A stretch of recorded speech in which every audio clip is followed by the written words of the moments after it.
Good morning. Am I audible to all of you?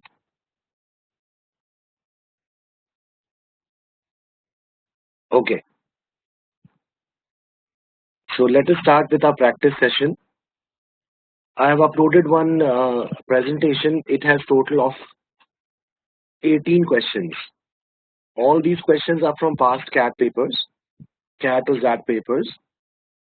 So what we'll do is that we'll take up 6 questions at a time. Okay.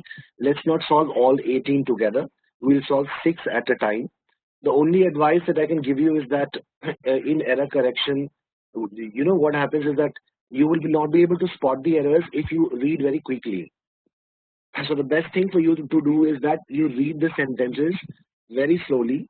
When you read the sentences slowly, while reading, most of the times you'll be able to identify the errors. Excuse me. Please start. Question number 1 to question number 6. These 6 questions, I'm going to give you around 10 to 15 minutes. Okay, I have already given you the rights to move to the next slide.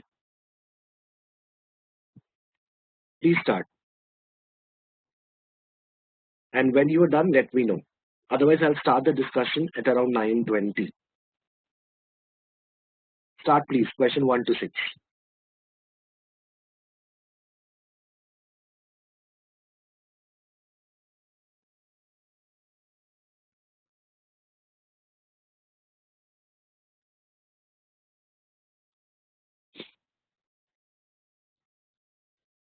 Okay, because you're done, let's start. Question number 1. 4 different ways of writing a sentence are indicated. Choose the best way of writing the sentence. What is the best way? He actually is telling you that the main problem, he's talking about the main problem. He's trying to tell you that the main problem is not X, but Y. The main problem is X, but he's trying to prove to you that no, the main problem is not X, but Y. This parallelism will have to be followed. This parallelism will have to be followed. Okay. If you are saying something it is not X, then you need to use the word but, and then you need to use Y. In number A, this is not happening. The main problem with the notion of price discrimination is that now the main problem is if it is this, then it should then the second one should not be this. Okay. Whereas as far as we know, what is going to happen? For parallelism to work, the not portion has to come first. So number A is not going to work. Number B, it is going to work here. The main problem is not X. It is not X, but then but is missing. But Y, that is missing. In number C, the main problem is not X, but Y. Over here, it is complete. There's nothing wrong here. So we can keep number C as of now. And finally, the main problem with the notion of price discrimination is not X, but Y. Are X and Y parallel? Are X and Y in the same form? The answer is no. Why? Because if you look at Y, Y has the word that, but X does not have the word that. So they are not parallel. It is not that X. So you have to have but that Y. So that is why D will not work. The best answer for this question is going to be C.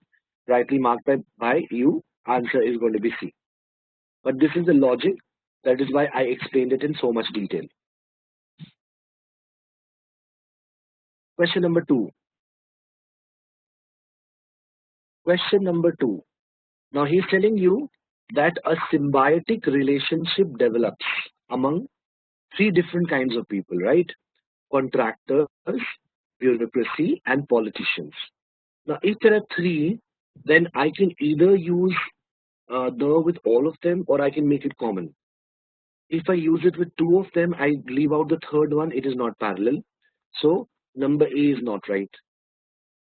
Number A is not right. Okay.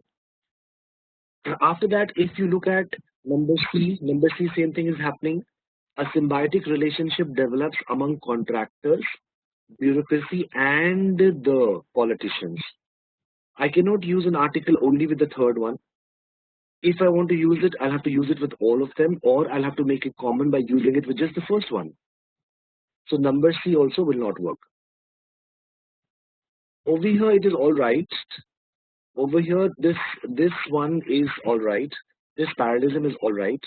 But what is happening? If you read, then it says a symbiotic relationship develops among the contractors,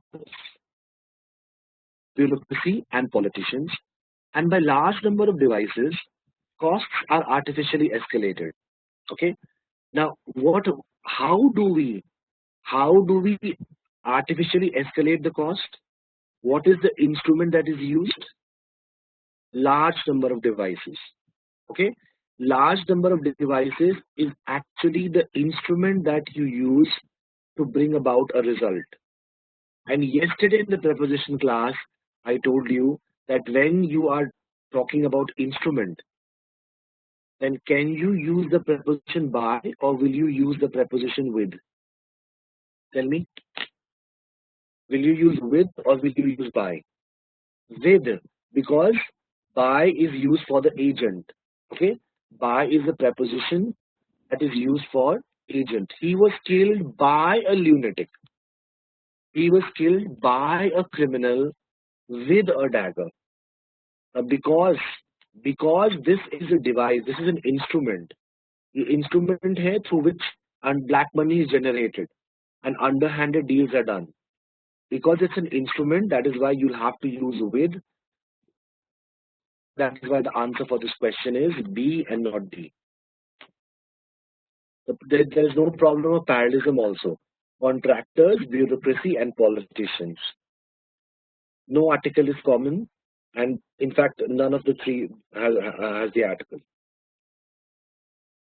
Did you understand why B is right? Okay. Question number 3. Question number 3. The running. Because our subject is the running, it is singular. That is another matter that this running is of large businesses. I'm going to ignore the of construction according to subject-verb agreement rule. My subject is the running. It is singular. So any verb that is not singular is immediately gone.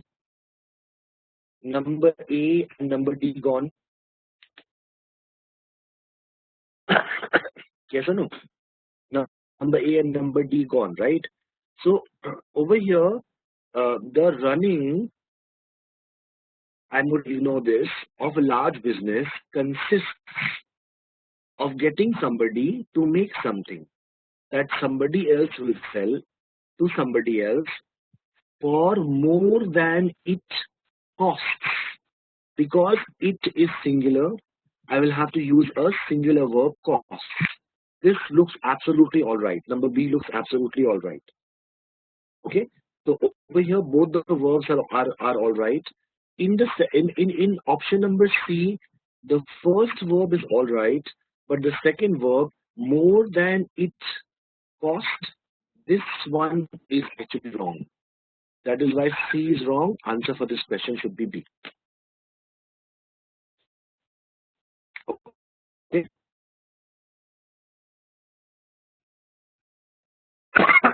Excuse me. Number 4. Question number 4. What have you marked? You mark A. Okay. Avinash, you mark D. Okay. Number A cannot be right. From the 16th century onwards, people started feeling disdainful and self-conscious about their bodies. Because the subject is people. People started feeling disdainful and self-conscious about their bodies. Plural.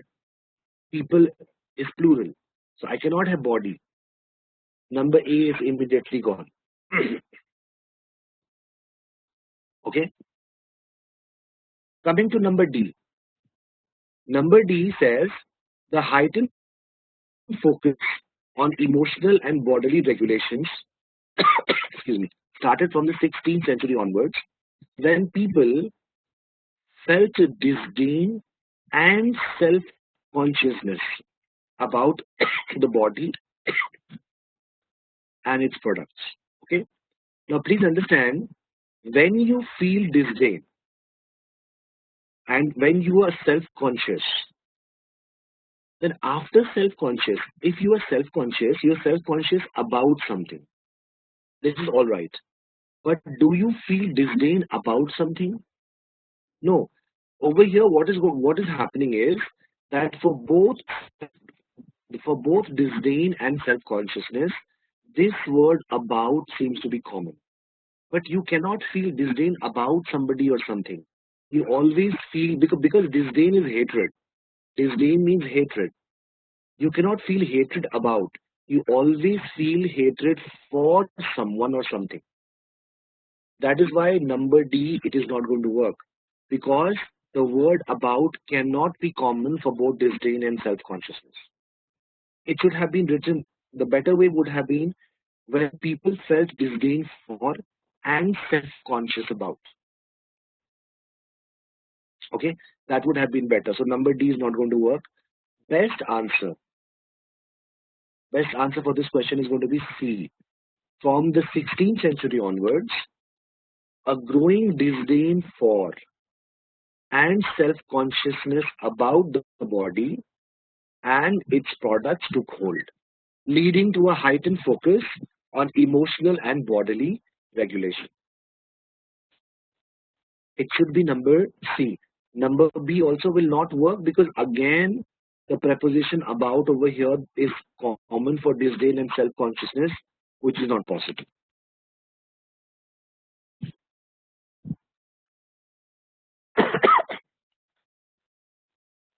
Let's come to question number 5. If this is clear, let's come to question number 5. We are forced to fall. You do you fall back? Do you fall back to fatalism, or you fall back on something? You always fall back on something. Always. Fall back on something means take the help of something. Take the help of somebody or something. So, we are forced to fall back on fatalism as an explanation of irrational events. I think number A looks good. What is wrong in number A? Number B, there's no falling back. You're not forced to falling back on fatalism. That will not work. We are forced to fall back on fatalism as explanations. It cannot be plural, because fatalism is singular. Fatalism will, you take the help of fatalism because you believe fatalism is going to provide you an explanation. So fatalism is not explanations. Fatalism is one explanation of irrational events. So number C is not going to work. An explanation, explanation, X, हाँ तो X का sound कैसा है? X. Okay. You don't fall back to fatalism. That is not going to work. So remember, what he's trying to say is that when you see irrational events, what do? If you don't understand something, you will take the help of fatalism. Okay? You will take the help of fatalism. You will start believing in fate. Something happened, it is irrational. What will you say? All this is fate. All this is fortune. ये तो luck है. So fatalism becomes an explanation. Fatalism becomes an avenue or explanation of irrational events.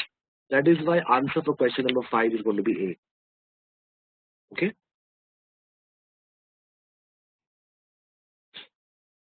Question number 6.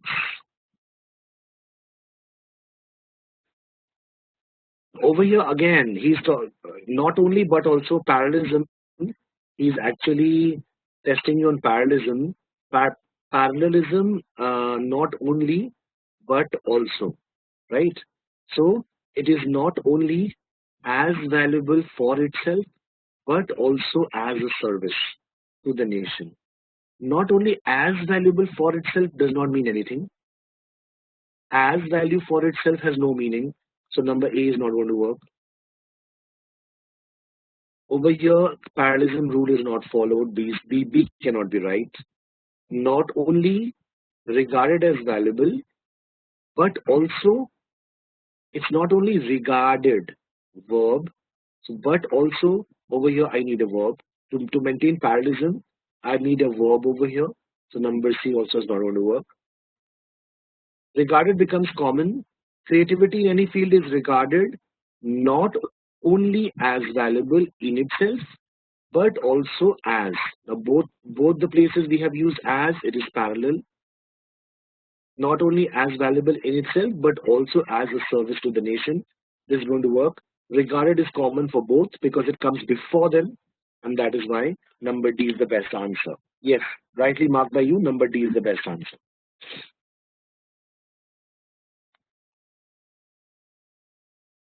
Please take a look. Anything you did not understand, please ask. If everything is clear, then let's move to the next 6. Let's move to the next 6 from question number 7 to question number 12. Please take a look. Not more than 15 minutes. When you're done, let me know. Start, please. Read the instructions very carefully because in one question they may ask you to select options that are correct. In the next, they may ask you to select options that are incorrect. Sometimes they ask you to look at things from the spelling angle as well. So you'll have to also look at spelling mistakes. Okay. Question number 7 to question number 12. Please start.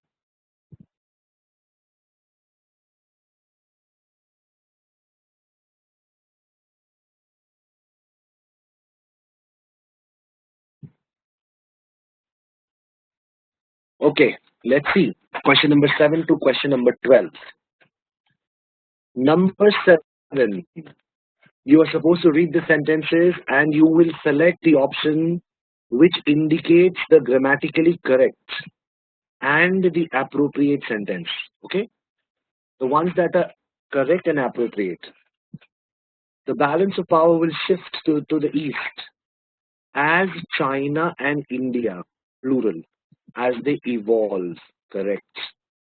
Plural verb. A is correct. Rarely the economic ascent of two still relatively poor nations has been watched with such a mixture of awe, opportunism, and trepidation. What is wrong in B? Have. No? Why? Economic ascent. The subject is economic ascent. It is singular. That is not the problem. There's another problem in number B. The problem is that I have used an adverb here rarely. Okay? What do adverbs do? When do I use adverbs? I use adverbs when I want to give you more information about verbs, about adjectives. Okay, when I want to add something to verbs, adjectives, or other adverbs. Yes or no? So I have used rarely over here, but after that, where is the verb, where is the adjective, where is the adverb? It's not there, right? So this word rarely is actually used for the verb has. Rarely has. Rarely has the economic ascent of two still relatively poor nations been watched with such a mixture of awe, opportunism, and trepidation. This is the mistake in number B. This is the mistake in number B. Because I have to put the adverb and the verb together.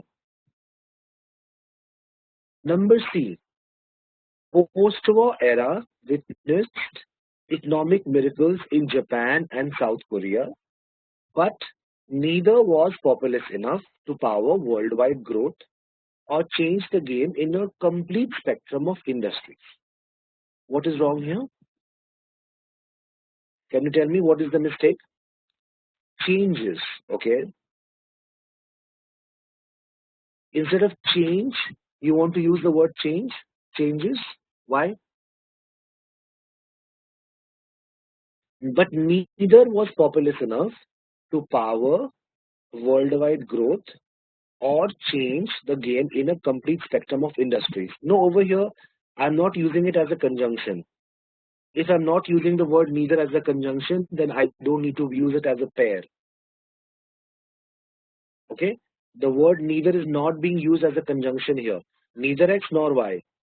No, it is not being used as a conjunction. It is being used in the sense of none of them. Okay? None of them. No, I'll tell you what is the problem. I'll tell you what is the problem. The problem is that the article the is missing. Article the is missing. Can you tell me which era is this? Which era is this? It is the post-war era. Yes or no? Which era is this? You know exactly which era is this? It is the post-war era. Then why we have not put the definite article the? You know which era is this? That is why C is wrong. The post-war era witnessed economic miracles in Japan and South Korea, but neither was populous enough to power worldwide growth or change the game in a complete spectrum of industries. There's nothing wrong in any of the other words used in this sentence. Number D, China and India, by contrast, possess possess the weight and dynamism to transform the 21st century global economy. I think this is absolutely all right. There's nothing wrong here. So answer for this question A and D correct, which means answer is going to be 2. I think all of you marked 2, but then your logic was different. Okay, did you understand?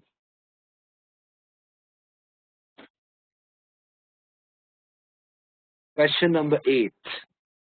I'm coming to question number 8. Again,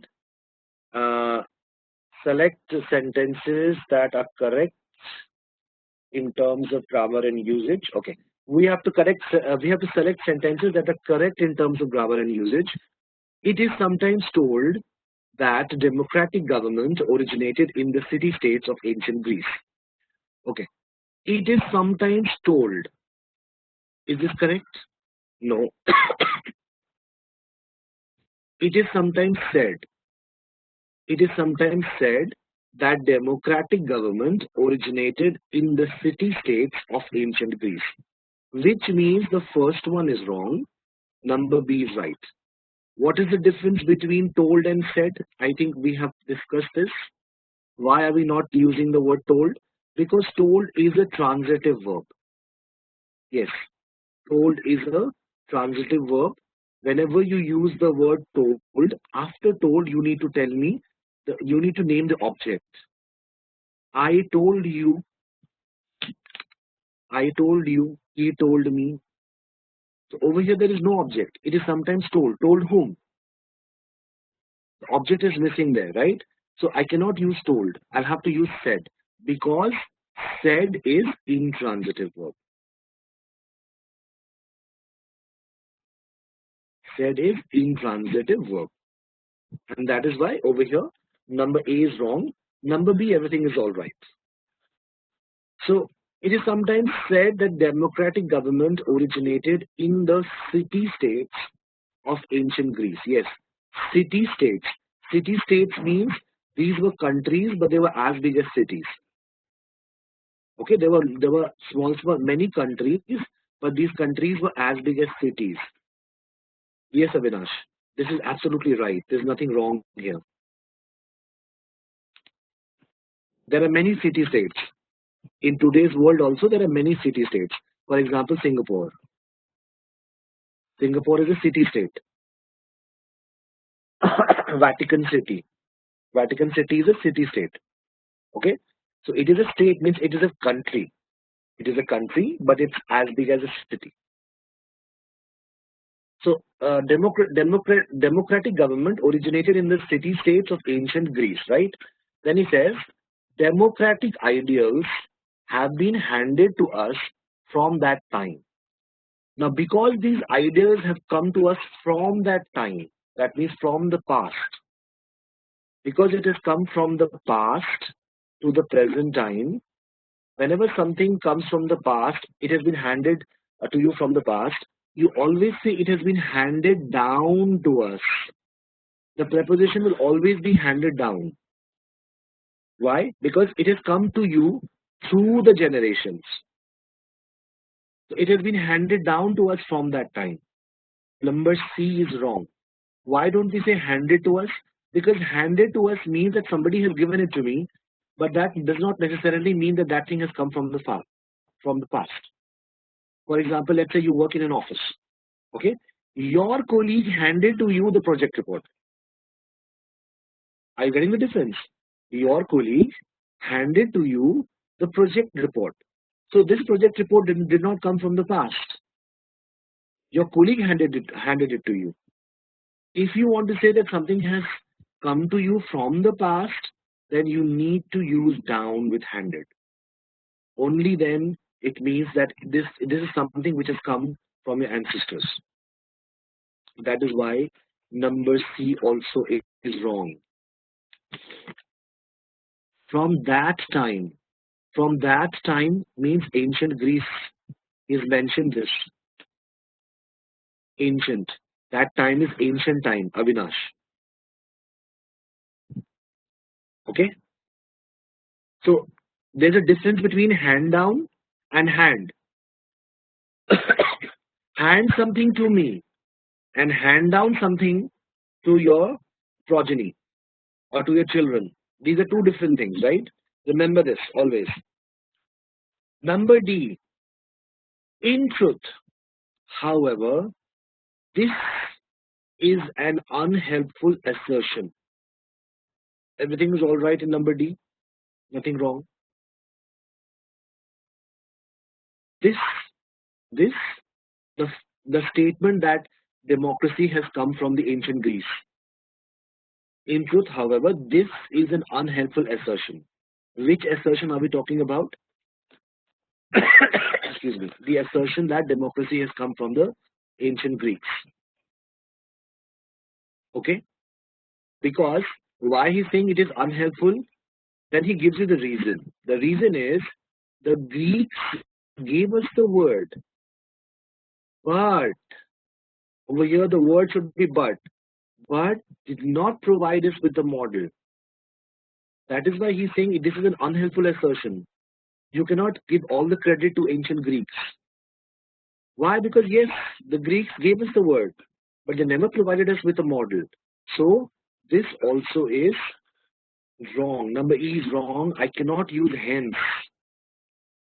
I cannot use hence. I'll have to use but.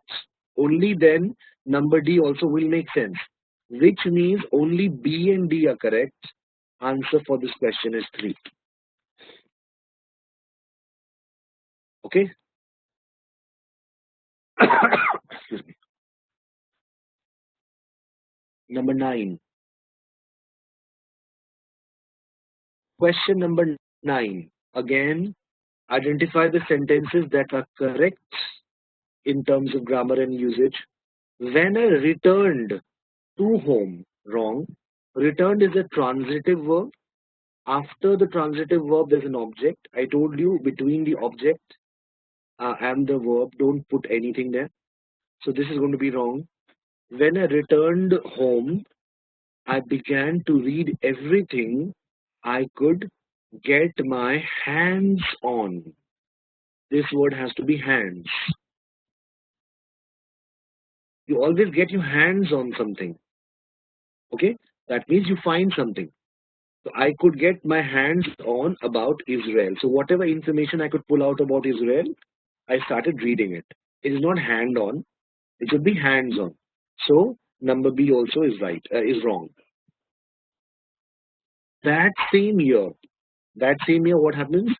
Israel's Jewish agency sent.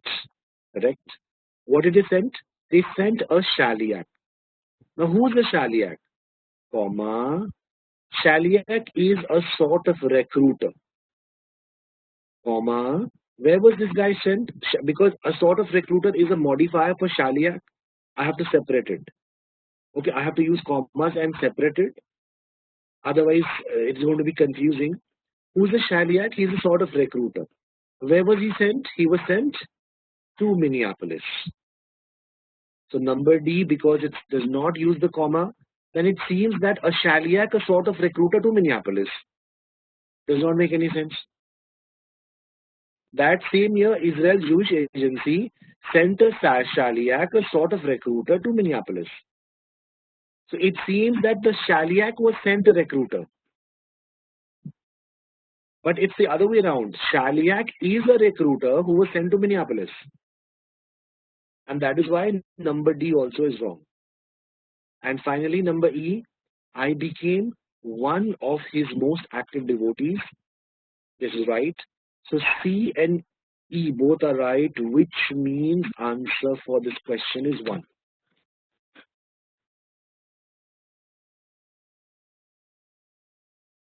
Please check. If you have any doubt, ask, please. D again. Okay, who is the shaliach, Anupam? Israel's Jewish agency sent a person. That person's name is shaliach. Okay. Now, what does this guy do? Who's the shaliach? He is a sort of recruiter. This shaliach is a recruiter. He will recruit people. Where was this shaliach sent? He was sent to Minneapolis. So a sort of recruiter is extra information about shaliach. It's a modifier, so I need to put it under commas. Otherwise, if I don't put a comma there, then it can become confusing. Then it may also mean that Israel's Jewish agency sent a shaliach, a sort of recruiter. That means the Israel's agency sent a recruiter to the shaliach. Entire meaning changes. Okay? This is number 9.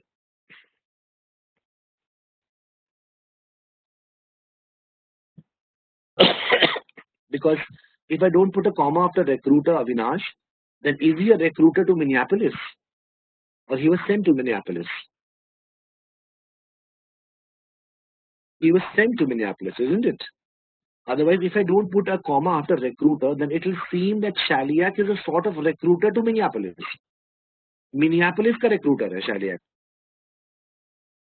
So the question is, where was he sent then? Where was he sent? It will remain incomplete. The thought will remain complete. Israel's Jewish agency sent a shaliach where? Nowhere. Sent him to Minneapolis. Okay. Number 10. I told you if you read it slowly, then you will be able to catch a lot of things. Number 10, again, you have to find out those that are correct in terms of grammar, spelling, punctuation, everything. In 1849, a poor Bavarian immigrant, the spelling is wrong, named Levi Strauss, which means this is wrong. In 1849, a poor Bavarian immigrant named Levi Strauss, okay, landed in San Francisco. Landed in San Francisco, Sai, not at, because it's not a point. It's not a point. It is a destination. So number B is right. Okay. I'm going to stop at London on my journey to New York. So at is used when something is a point in your journey, but in is used when it is your destination. Right? So I think this is right. So a poor Bavarian immigrant named why wrong. What? What is your question, Anupam? Named why wrong means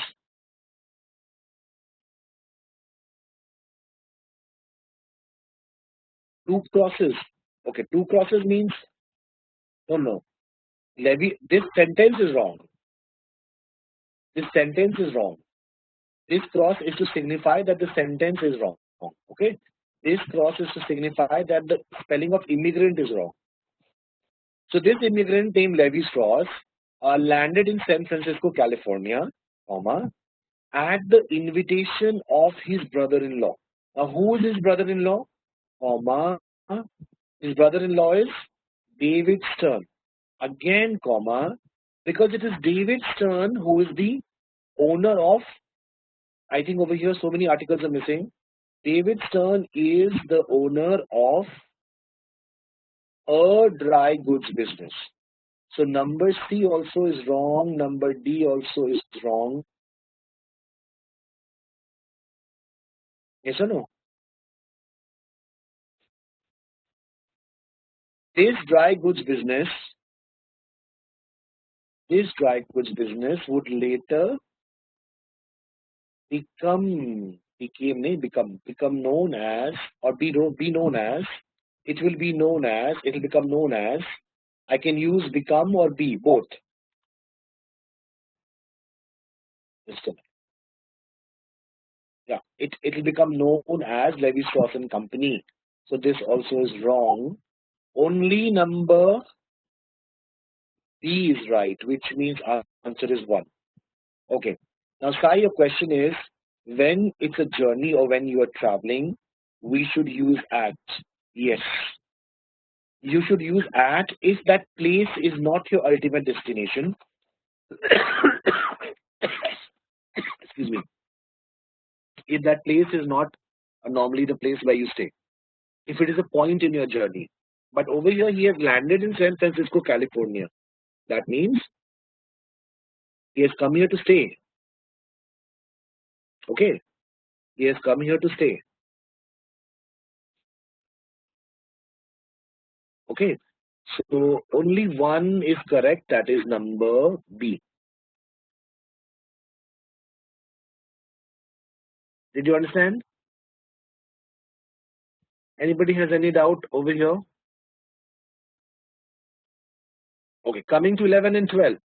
Number 11 again. Correct. Which are the correct ones? Let's see. In response to the allegations and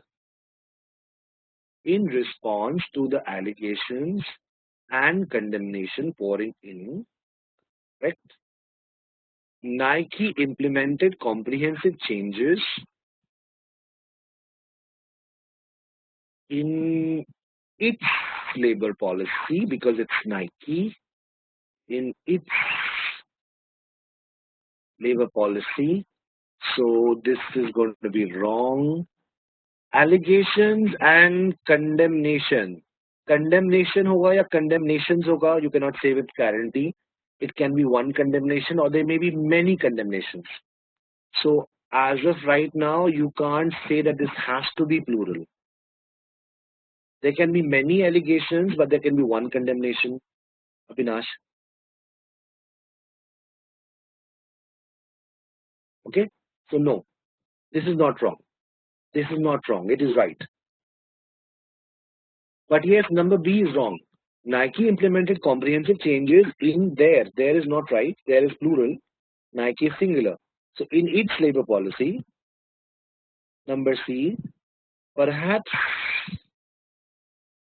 sensing what? Sensing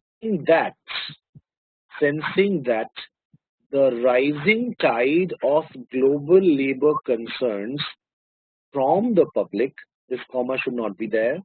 The word that is missing, which means C is wrong. The rising tide of global labor concerns from the public would become a prominent media issue, comma, number D is right. Nike sought to be An industry leader. Industry is vowel sound. In an industry leader in employee relations. So this is also wrong, which means answer is A and D. A and D, 4.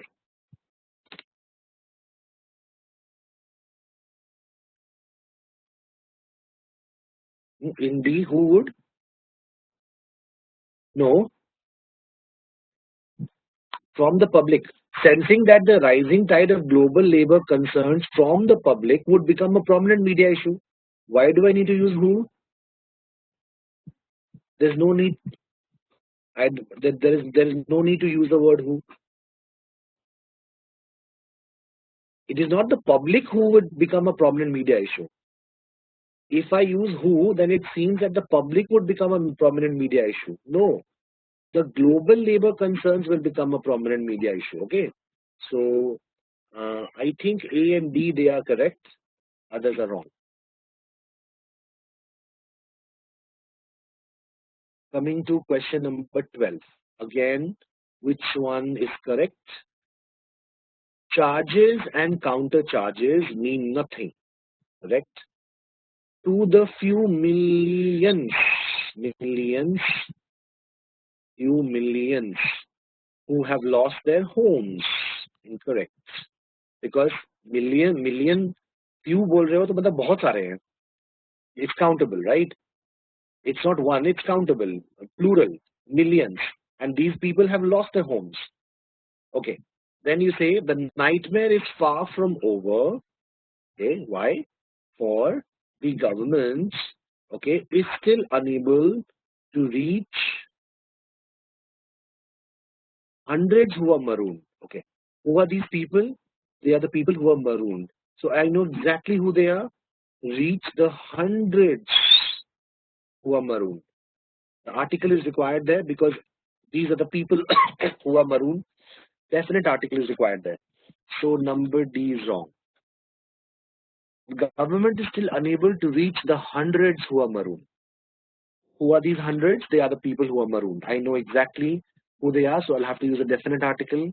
And then finally, the death count has just begun. So this is also wrong. Which means answer for this question is A and C.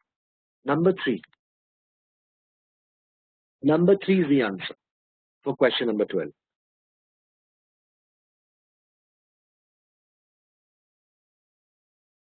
Please take a look and let me know if there is anything you did not understand.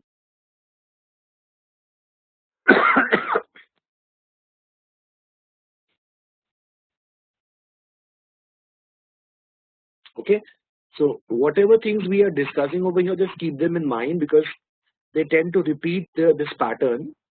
They tend to repeat these kind of pattern. So when you come across anything of this sort the next time, you will be better prepared. Now let's come to the last 6 questions from 13 to 18. Okay, you can take 10 to 15 minutes. Question number 13 to question number 18, and you will let me know when you are done. Please start.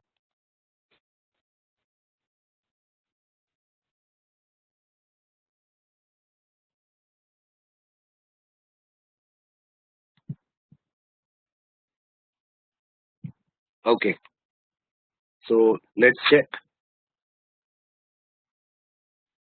Question number 13 to 18. Okay, so number 13, again, you have to find out the sentences that are correct in terms of grammar and usage. Let's see. I did not know what to make of you. Correct. Because you had lived in India, the word is had. You had lived in India. I associate you is wrong.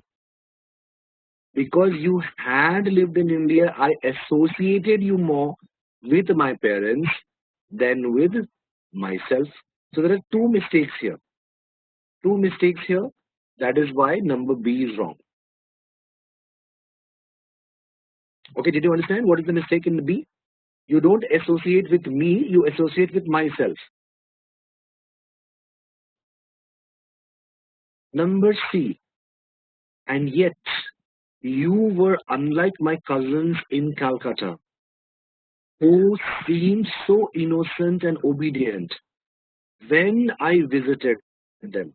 When I visited them means it was the past. If it was the past, how can I use seem? How can I use simple present? Who seemed, I have to use past tense, who seemed so innocent and obedient when I visited them. So C also is wrong. excuse, excuse me. You were not curious about me in the least. Correct? You were not curious about me in the least means at all. So this is absolutely right. Even though many people think this is wrong, this is absolutely right. Although you did make effort to meet me. Either I can make it singular or plural. Although you did make an effort. Either I can say you did make an effort, that would work. Or if you made lots of efforts, then I'll have to say, although you did make efforts, although you did make efforts to meet me.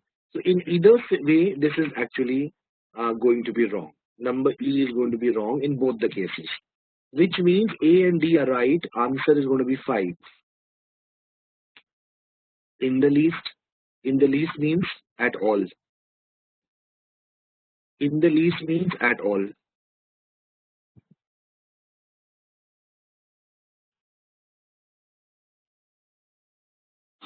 I did not understand it in the least. I did not understand it in the least means I did not understand it at all. So it is correct. This is the correct expression. Okay. So A and D are right, others are wrong. For number 13.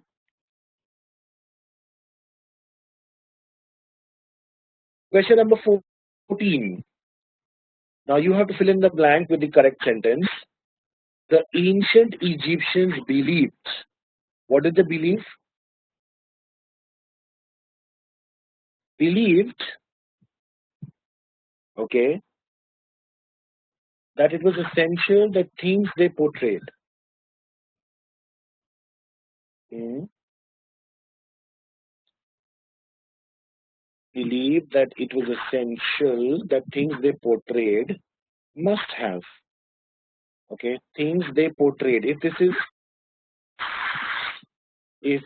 is past, things they portrayed, it must have. How can I then use the tense for the future? Number one is not right. Number one is not right. Okay?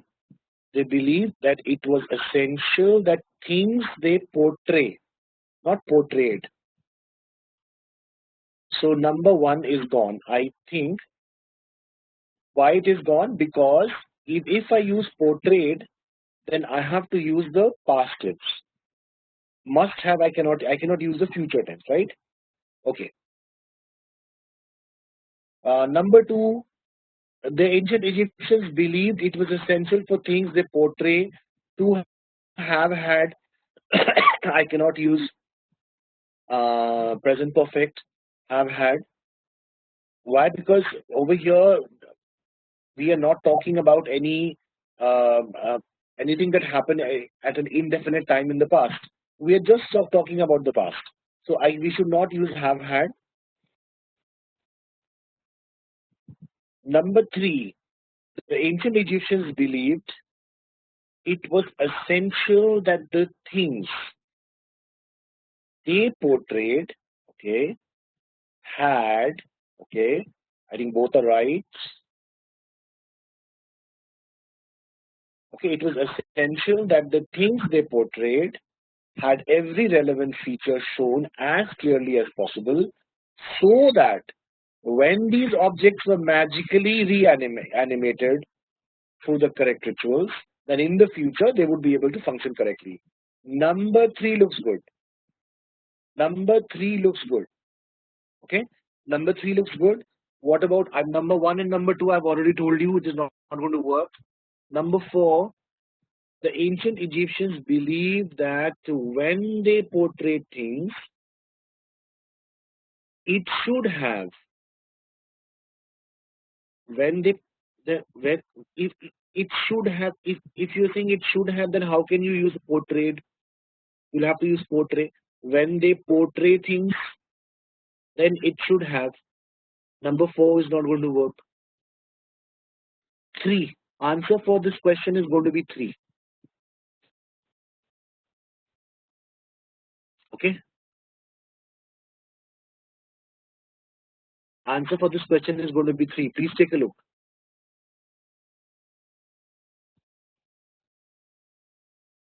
Number 15. If this is all right, I'm moving to question number 15.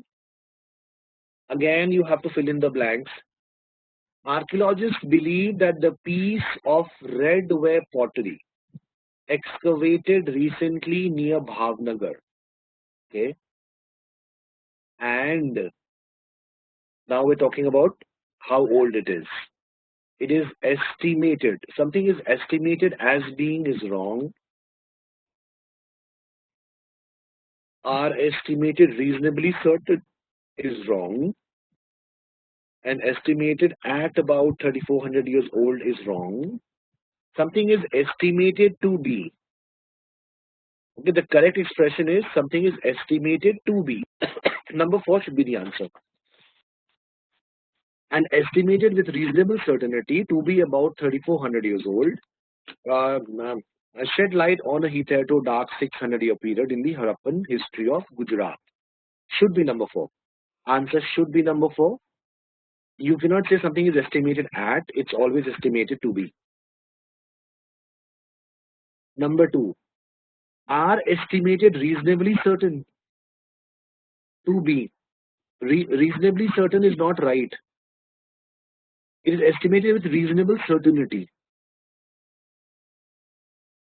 Okay? It is estimated with reasonable certainty, not reasonably certain. Number 16. Many people suggest. What do they suggest? Okay. So X suggests, Y also should be in the same form, and Z, still others, they convince.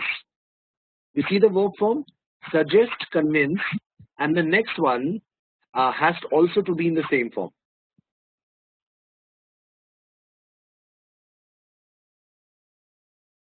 Many people suggest to bring down uric acid prices.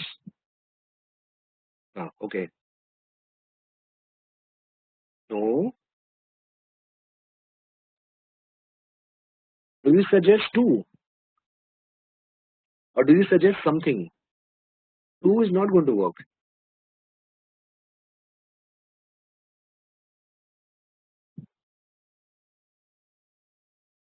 I think number 3.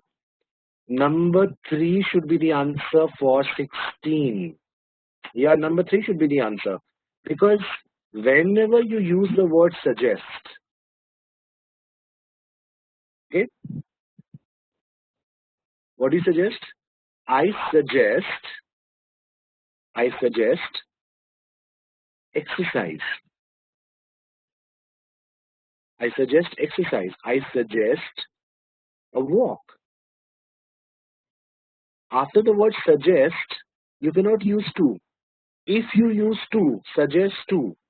If you use to, then you need to bring into the picture a person, because in that sense you are making a suggestion to a person.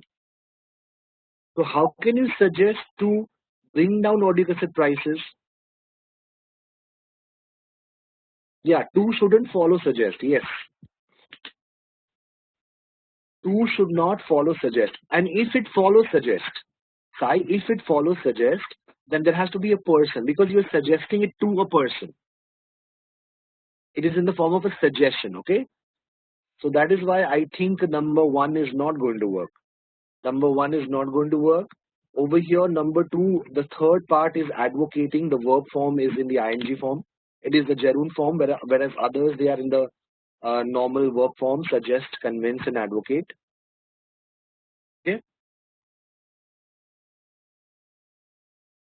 Best answer is 3 for question number 16. Please tell me if you have a doubt. If you did not understand, please ask. Did you get this? Why answer is 3? Why not 2? They suggest, I told you, Anupam, they suggest bringing down audio cassette prices to reduce the incidence of music piracy. Okay. So X, what do? They suggest bringing down audio cassette prices to reduce the incidence of music piracy. What do Y do? X suggests, Y they are advocating, and Z will then convince. X will suggest, Z will convince. X will suggest, Z will convince. So Y also has to be in the same form. It cannot be in the advocating form. It has to be advocate. Otherwise, all three will have to be in the ing form. Excuse me.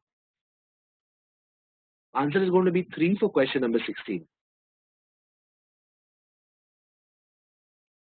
17. All these questions, all these questions that you see, right from here, from question number 14 onwards. From question number 14 onwards, these questions have appeared in different CAT papers. All of them have been taken from GMAT official guide. If you go and check the GMAT official guide, all these questions would be there, the earlier editions. So for your practice, if you want to practice, you can use GMAT official guide for error correction practice. Number 17, his mother made great sacrifices to educate him. What did she do? Moving house, number 1, moving house on 3 occasions and severing the thread on her loom's shuttle whenever Mencius neglected his lessons to make him understand the need to persevere. I think this is absolutely right. So she made 2 kinds of sacrifices, moving house and severing the thread. So number 1 is absolutely right for question number 17. Any other option you think can be right?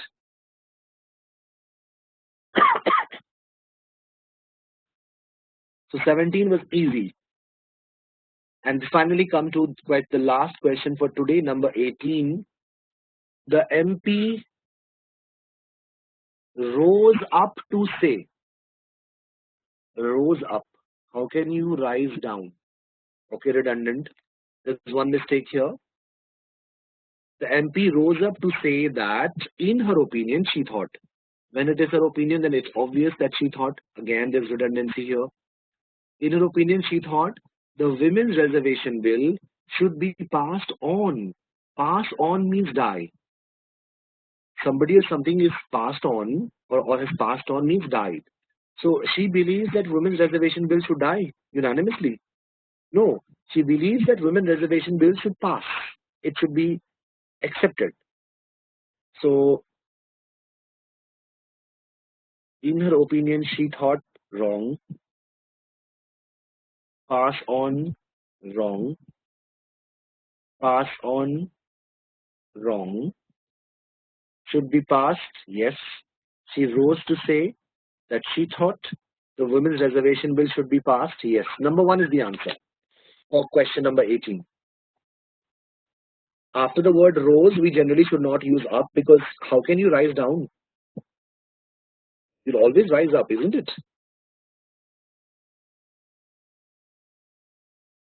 Similarly, when you say, in your opinion, then why do you need to say she thought? In her opinion and she thought mean the same. Pass on. Pass on means to die. So she does not want this women reservation bill to die. She wants the women reservation bill to be accepted. And in that case, we'll have to use the word passed and not passed on. Okay? So passed is the word and not passed on. So for question number 18, answer is 1. Please tell me if there is anything you did not understand. Anything that requires clarification, please ask. We will have more of such practice sessions where I'll show you all previous CAT questions. Okay? And in the meantime, you have 1 week in front of you. The schedule for the next week is going to be uploaded by tomorrow. And let's see what we have. we will take up some practice sessions also, and you will have time to revise all the concepts because all these PPTs will be downloaded in a day or so. They will be uploaded in a day or so. So please go through them. Please go through all these things. Okay. So that's it. That's it for today. Take care. I'll see you next time.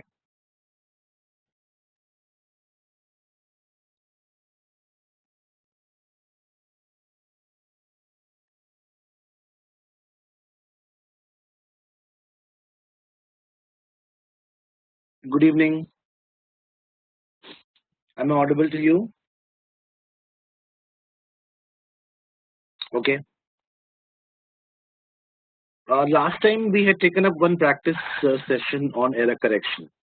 We completed all the different kinds of error correction, and we had taken up one exercise. Today and tomorrow we will take up small exercises. All the questions are from past papers. Okay, so you will have to look at it from the angle of from all the angles, that is excuse me, from the angle of modifiers, subject verb agreement, pronouns, preposition, articles, and tenses, as well as comparison and parallelism. So you have to take a look at it from all the angles. I think there are a total of 22 questions here. We can take up 6 questions first. Question number 1 to question number 6. Please solve question number 1 to question number 6 at the most 10 minutes. When you're done, let me know. Then we'll move to the next questions. Start, please.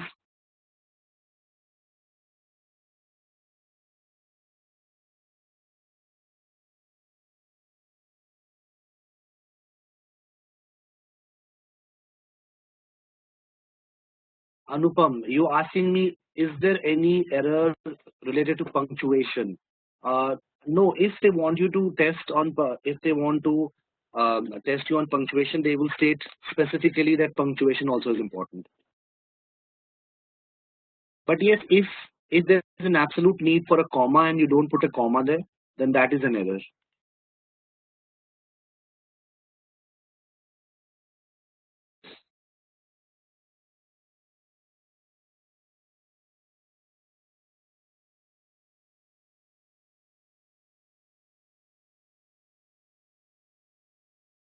Okay,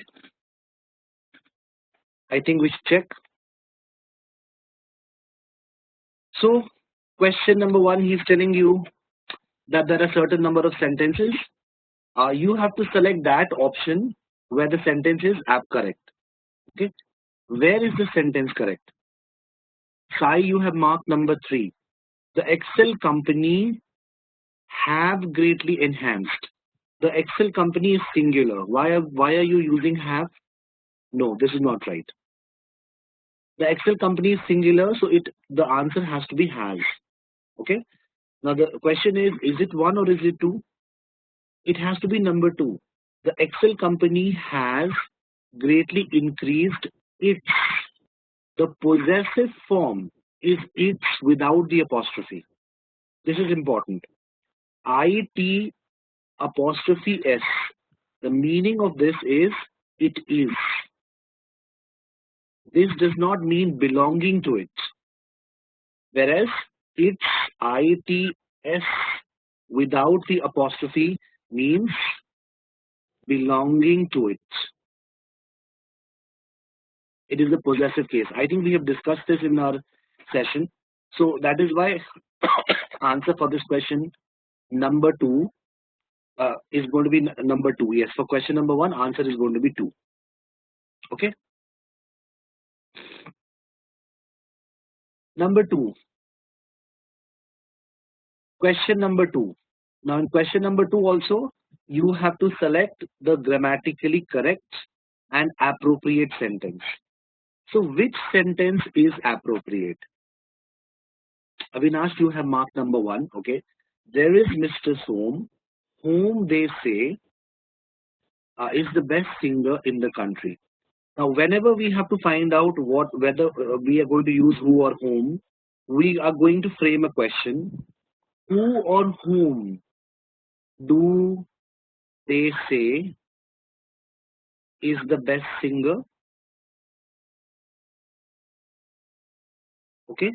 So the sentence is going to be like this. The question is going to be like this. Who or whom do they say is the best singer in the country? The answer that you will give is they say, they say he is the best singer. Yes or no? So the answer that you give is he. The moment you give he, implication is that you have to use who and not whom. Avinash? So answer for this question is going to be two.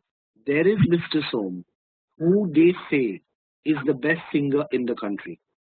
Why is number 4 not right? Because if after the word who, if you put a comma, then you are in effect trying to separate they say. So after they say also you will need a comma. Who, comma, they say, comma, is the best singer in the country. Otherwise, number 4 will not be right. Okay. Question number 2. Answer is 2. If you have any doubt, ask. Question number 3. Again, select the option which is grammatically correct. Which is grammatically correct? Let's see. I am not one of those. Now, whenever you have this one of those, who or that, whenever you have this construction, one of, and then there's going to be a plural. There is going to be a plural noun or pronoun. I think we have discussed this. And after that, if you have the word who or that. So what is the condition? The condition is that if you have this kind of construction, one of, and after one of, you have plural noun or pronoun. And after that plural noun or pronoun, you have either the word who or that. So both these criteria, both these conditions are satisfied over here. We have plural pronoun those, and after that we also have the word who. If that is the case, then the verb is always plural over here. Okay, so believes cannot be right. All three are wrong. Answer for this question is 1. I have discussed this also. Okay, I have told you if the words who or that, if these words are not present, then this rule does not apply. So I say one of the chairs, what will I say? Is broken, not are broken. Why I'll say one of the chairs is broken? Because after chairs, we don't have who or that. It is only when you have who or that that the verb will become plural. That is a rule, that is a formula which you will have to remember. So answer for question number 3 is going to be 1. Okay.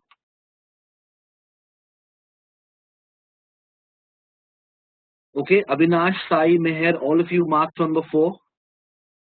Did you understand? You will have to revisit. You will have to revisit subject-verb agreement. This was covered under subject-verb agreement.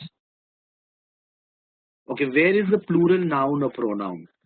Those, in all the cases, you have those.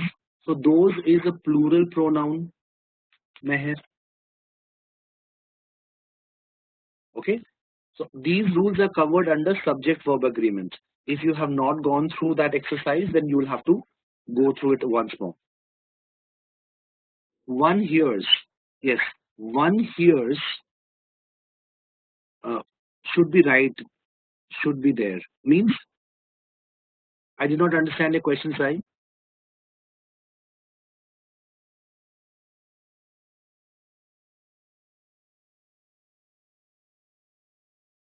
No, one here is not right.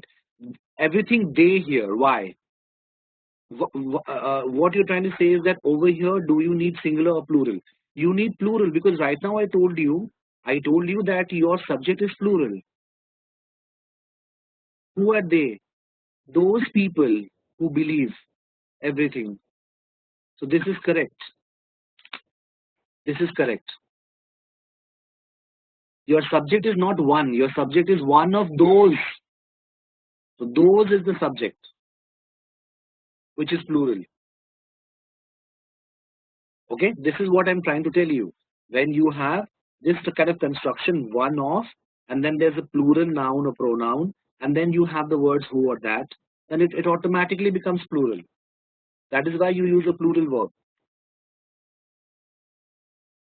Question number 4. Number 4, select the option which is grammatically correct and appropriate. What have you marked? Number 2 you have marked. Yes, I think number 2 is right. The state of his affairs was, because the state is singular, so I'll have to use a singular verb. The state of his affairs was such as to cause anxiety to his creditors. Absolutely. We are talking about the state of his affairs, which is singular, and that is why we have to use a singular verb, was.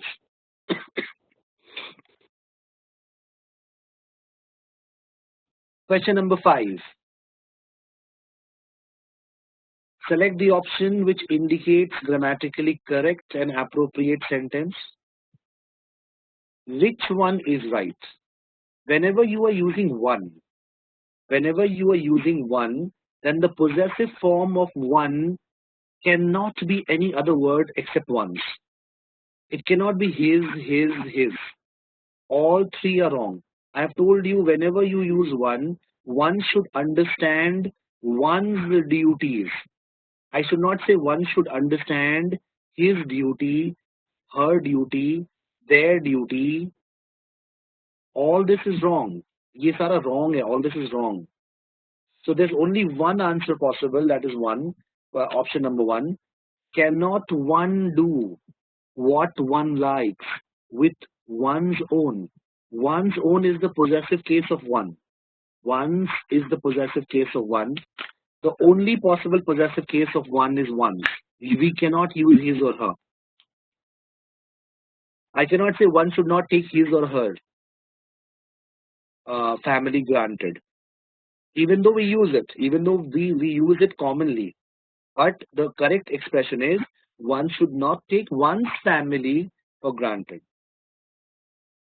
So for question number 5, answer is 1. This was covered under pronoun cases.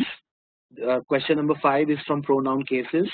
So you'll have to take a look at the pronoun session that we have completed. Number 6. Again, you have to indicate the option which is grammatically correct and appropriate. Why am I reading the instructions in every single question? Because they play with you. Many times what they will do in question number 6, they will tell you indicate which one is correct, and the next question they will tell you indicate which one is incorrect. And because you have not read it, you will think that you have to do the same thing. No, they can change. They can trap you. Okay. Now, question is, whenever you have none, okay, none is a sanam pronoun. None is a sanam pronoun, right? And what is the rule of sanam pronoun? In the sanam pronoun, whatever comes after of, that becomes your subject. So your subject is us. Whatever comes after of, that becomes your subject. Your subject is us. So if us is singular, use a singular verb. If us is plural, use a plural verb. The problem with the word us is that if you check the dictionary, then us is both singular and plural. Okay? us is used as both singular and plural. So now what should we do? It can be both singular and plural. So do I use a verb that is singular or do I use a verb that is plural? That is the question. Okay. So um, when you check the dictionary, then us actually is both singular and plural. This is one of those words which actually work both in a singular way as well as plural way. That is why it is confusing. Now, given a choice, because it can be both singular and plural, which means that answer can be was or were. Both are possible. Okay. But I've told you many times that if you are stuck in a situation where you don't know what to do, it is always and always safer to treat something as singular. More number of subjects are singular. So given a choice between singular and plural, I think I will mark it as singular. None of us was comfortable with what was happening. Number two should be the answer, even though number one also is not wrong. Okay, did you understand?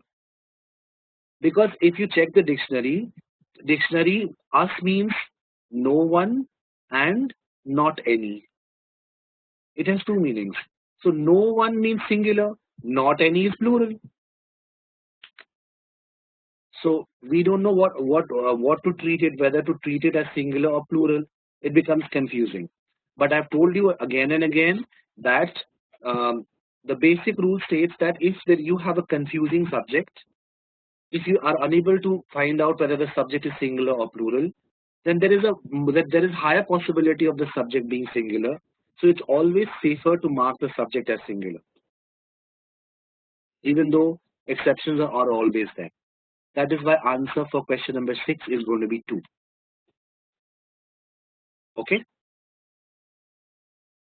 Now, should I give you time to solve questions 7 to 12? 7 to 15. Why just 12? Why not 15? Question number 7 to question number 15. Please take a look. Okay. In one shot, question number 7 to question number 15. Let me know when you are done.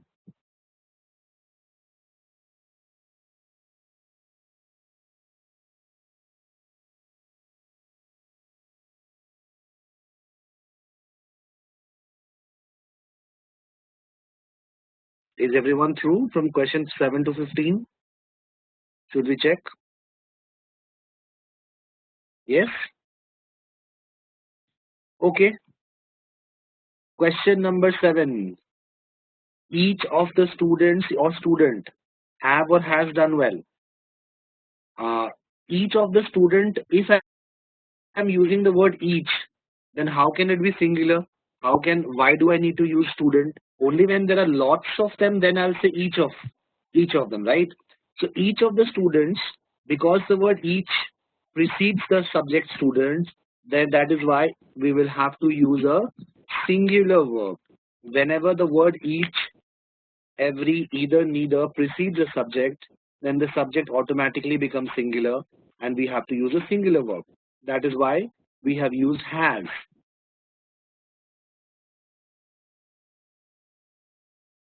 Okay, Sai?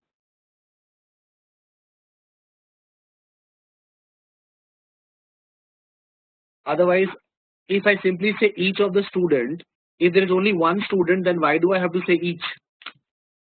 There has to be group of students. There have to be many students. From there, each of them. Okay? Okay. Question number 8, again, in the which option is correct? Neither the king nor his ministers. Now, neither nor.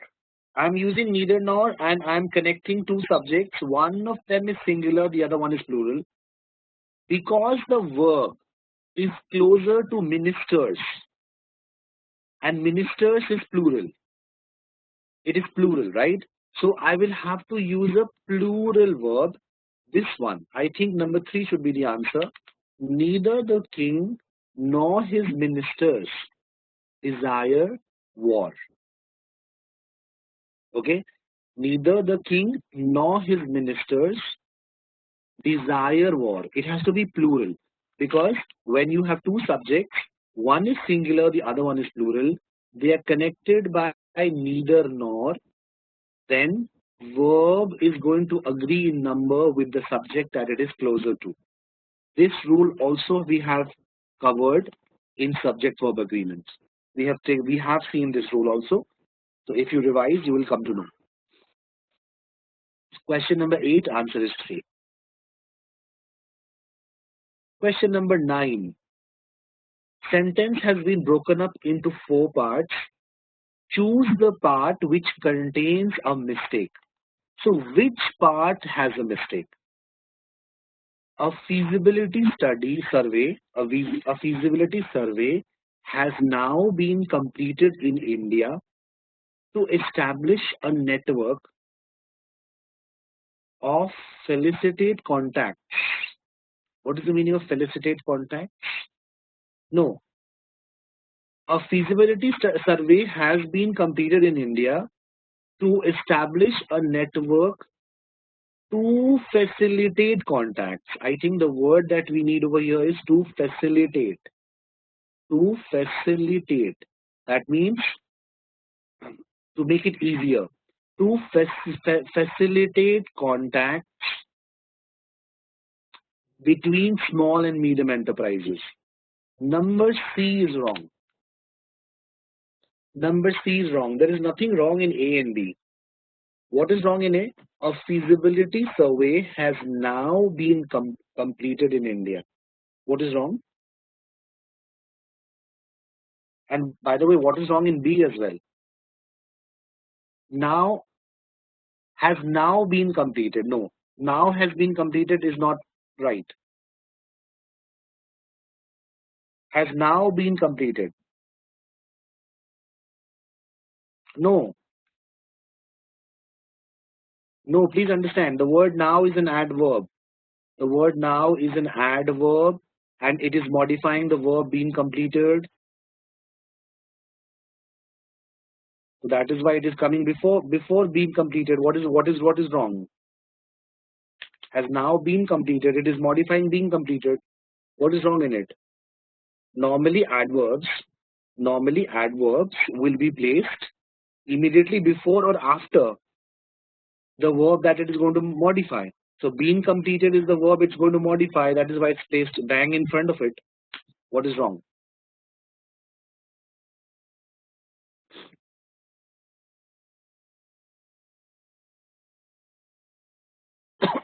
Okay. Answer is number C. There is nothing called network of felicitate contacts. This will not make any sense. This is not English. A network of felicitate contacts will mean nothing. So we are trying to establish a network.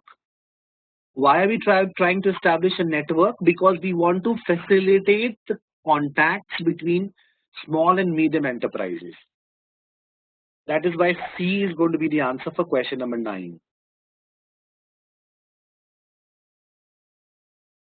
Number 10. Which part has a mistake? The Indian government's choice of the EEC as a partner. Indian government's choice, singular, of blah, blah, blah, blah, blah. The choice stems, this word is wrong. The choice, it stems from the fact that the community is the most important market for India. Number C is the answer because your choice, it is singular. It stems, that means it comes. It comes from the fact, it is because of the fact. So we need the word stems because our subject is choice, singular. So we need singular verb, stems and not stem. C is the answer for question number 10.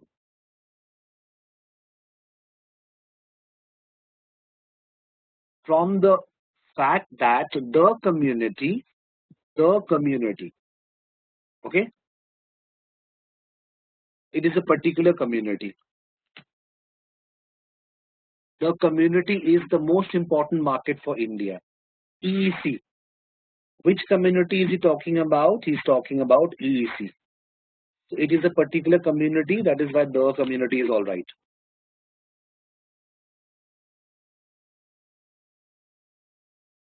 Number 11. Question number 11. Which part contains a mistake? A person who earns a few thousand rupees and decides to save many of it.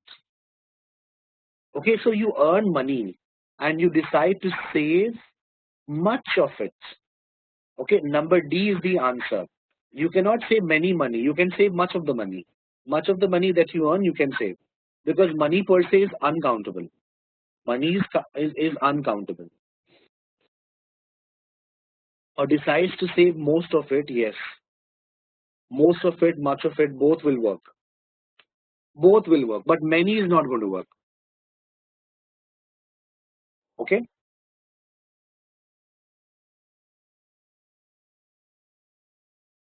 Is this clear? Number 12. I definitely agree with the position. I definitely agree with the position. It is the position singular. The position that requires money. Number C is wrong. You need a singular verb. The position requires money to be the prime motivator. Number C, it is wrong because we need singular verb requires and not require. Absolutely. Everybody marked C. So everybody knows what is the answer. Coming to 13. I want you to take the first bus to go to the bank, remit this check, and then come back straight here. So I want you to do 4 things. Number 1, take the first bus. Number 2, go to the bank. Number 3, remit this check. And then number 4, come back straight here. So there are 4 things that I want you to do. And all these 4 things have to be parallel.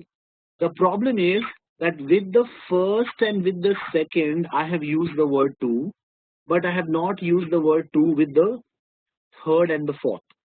So this is wrong. Either I be consistent and I use the word to with all the 4, or I make it common and I use the word to, the preposition, with just the first one. So over here, when I use it with the first one, it is right. But if I use it with the second one, it is not right. So number B is the answer. I want you to take the first bus, comma, go to the bank. I should not use the word to in the second thing. I want you to take the first bus. To becomes common. I want you to do what? Number 1, take the first bus. Number 2, go to the bank. Number 3, remit this check. And then number 4, come back straight here. D is the answer and not number C. If you add to remit here, if you want to add to over here, then you will have to add to with the fourth also. So you cannot change so many. You cannot change so many. So it is better that you consider number B as wrong. Did you understand why? I told you when you use any preposition or an article, either you use it consistently with all of them or you make it common. So over here I have used it with 2 of them and 2 of them I have not used it. That is why that is a mistake. Okay. Almost all school teachers insist. Okay. Almost all school teachers insist that a student's mother is responsible. Okay. If you insist, that means, if you insist means you are urging somebody, you are pleading somebody, so it will have to be done in the future. Is responsible is wrong. Answer should be almost all school teachers insist that the student's mother should be responsible for the student's conduct as well as his or her dress. Both will work. I think number C is the answer. Number C is the answer because when you use the word insist, You are insisting, that means you are urging someone to do something. When you insist means you urge someone to do something. So that thing will be done in the future. That thing will be done a few seconds from now. It cannot be in the present. So I cannot use is responsible. Should be responsible. I will have to use should be responsible because that is what you are urging somebody to do. So they will do it. In the future, they will do it. C should be the answer for question number 14. Please check.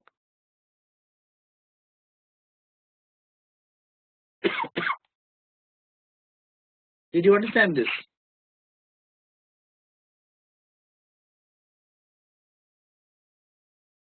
Number 15. The Mumbai police have found the body of a man who they believe to be the prime suspect in a murder case. Uh, Now, the Mumbai police, we can use both have and has. Both will work. If I'm talking about the policemen, then I can use have. I'm not talking about the police force as a whole. So, no, number A should not be wrong. Number A should not be wrong. So, over here, what is happening is I am talking about the policemen. The policemen have found, the policemen who work in with Mumbai police, they have found the body of a man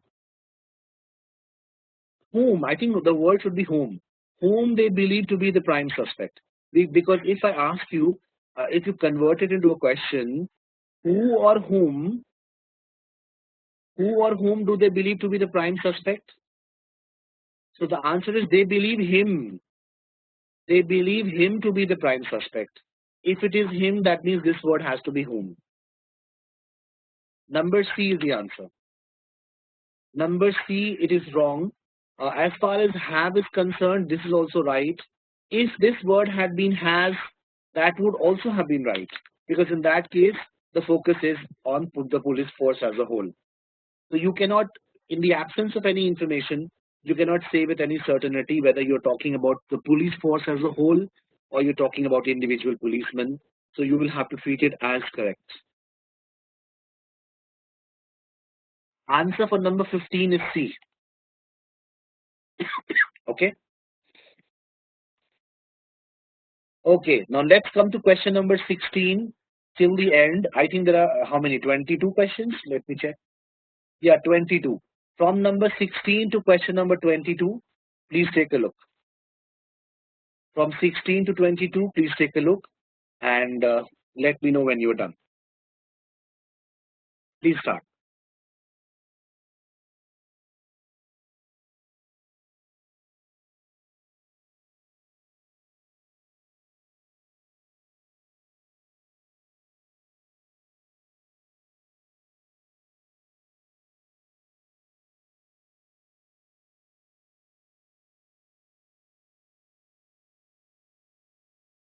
Okay, so if we are through, then let's take a look. Question number 16, identify the incorrect sentence or sentences. What sentences are incorrect? Let's see. Harish told Raj to plead guilty. So you always plead guilty to something. You plead guilty. You always plead guilty to something. Correct. Now the same thing, you see the same mistake is here. Raj pleaded guilty of stealing is wrong. You always plead guilty. You always plead guilty. You always plead guilty to something. So number B is wrong. But yes, you are guilty of a crime. You are guilty of a crime, but when you plead guilty, you always plead guilty to a crime. So, in number C, guilty of the crime is right. If you are sentenced, then you are sentenced not for 3 years, you are sentenced to 3 years in jail. Okay, so this means that B and D, they are wrong.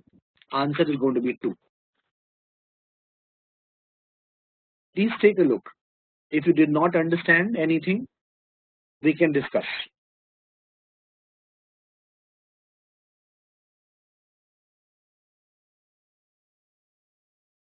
17. Again, identify incorrect sentence or sentences. It was a tough situation, and Manasi was taking pains to make it better. She was taking pains means she was doing a lot of work. I think there is nothing wrong here. She was taking pains to make it better. She was taking pains to make the situation better. Why do you need to use is? It was a tough situation, and Manasi was taking pains to make it better. So what is wrong? Both the sentences are in the past tense. How do you know?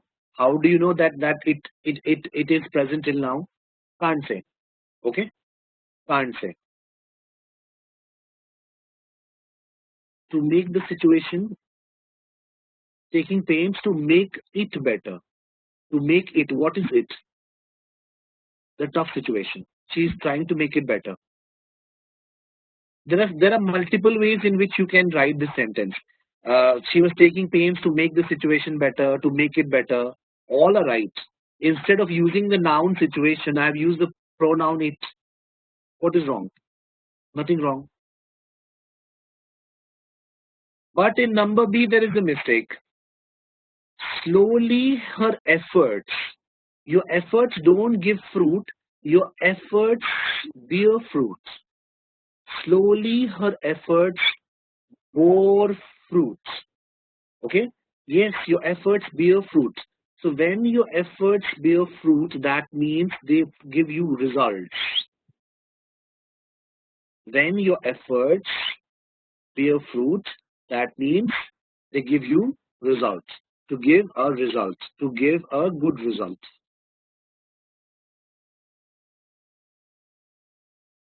So what this the same thing is being used here.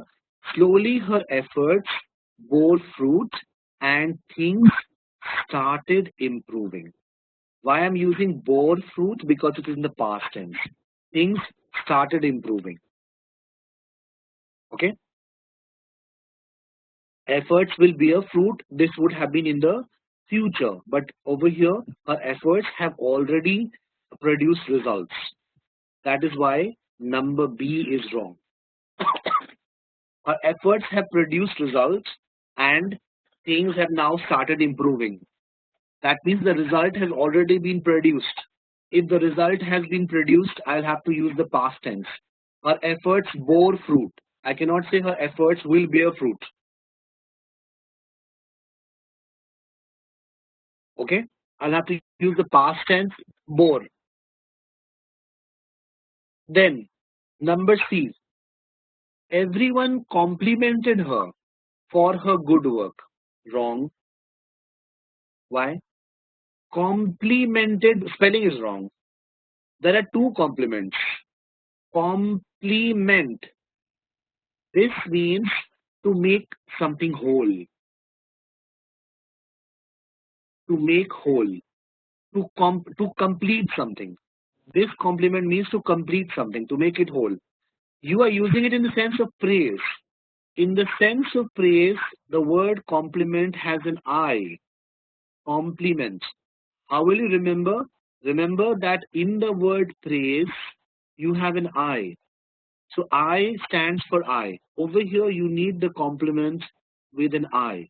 Everyone complimented her. That means everyone praised her for her good work. So number C also is wrong. And number D, she was very happy and thanked everyone for their help. So number D, nothing is wrong. B and C are incorrect, which means answer is C.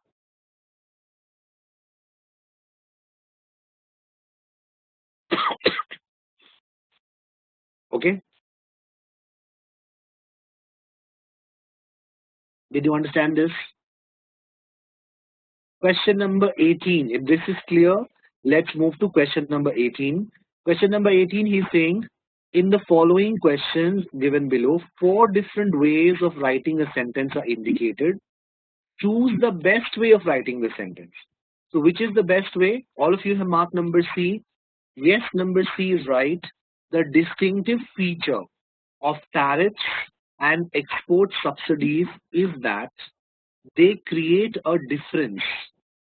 They create a difference between prices at which goods are traded on the world market and their prices within a local market. I think number C should be the answer. If you have any other option which you think can be right, we can discuss it. Number B, okay. The distinctive feature of tariffs and export subsidies is that they create a difference of prices. What is the meaning of difference of prices? Is there any expression called difference of prices? No, there is a difference between prices. We cannot have difference of prices. So difference of prices again is wrong. You see this in A and B also. Both the situations it is wrong. You will never find a difference of prices. You will always find difference between prices. Okay. Again, can there be a difference across prices? No. The difference can be among prices or between prices. So it is very simple. Answer has to be C for question number 18.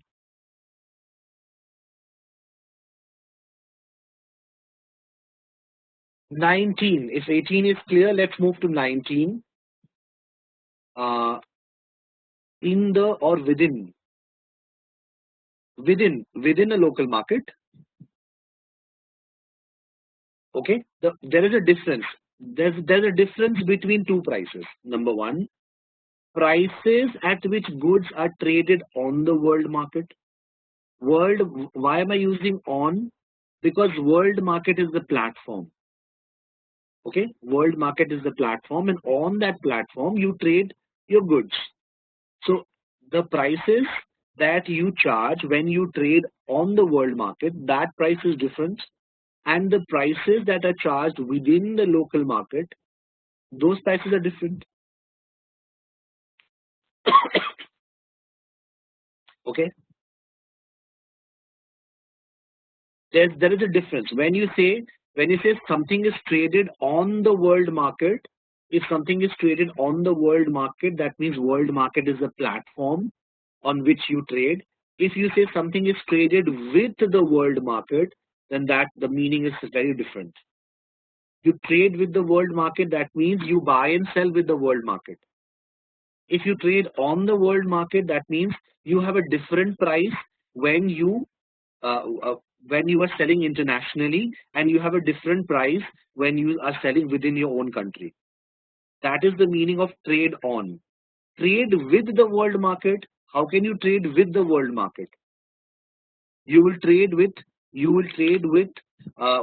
countries available in the world market. Okay. Number 19. Again, choose the best way of writing the sentence. Number C. Okay, you have marked number C. I think the answer for this question should be B. Any action by governments to reduce the systemic risk inherent in financial markets. Any action will also reduce the risks that private operators perceive, and thereby it will encourage excessive gambling. Makes sense? Okay. If the risk perception reduces, if you think something is less risky, okay, if you perceive something as less risky, then don't you think you will start? There will be more gambling. It makes sense. It makes sense. Okay. Number C will not be logically possible. If the risks reduce, then will it encourage excessive hedging? No. When the risks reduce, why will you hedge? Hedge means that you are making sure that you reduce your risks. So if you already perceive that the risks are low, will you indulge in hedging? No, you won't. So logically, C is not right. When you perceive that the risk is low, then you will take more risks. You will gamble. If gambling is there in the place of hedging, any action by government to reduce the systemic risk inherent due to financial markets. So these risks are because of financial markets. Due to financial markets means these risks are because of financial markets. Whereas the sentence is saying that these risks are present in the financial markets. These risks are not because of the financial markets. These risks are present in the financial market. There is a huge difference in the meaning. So no, number C will change the meaning of the entire sentence. Okay.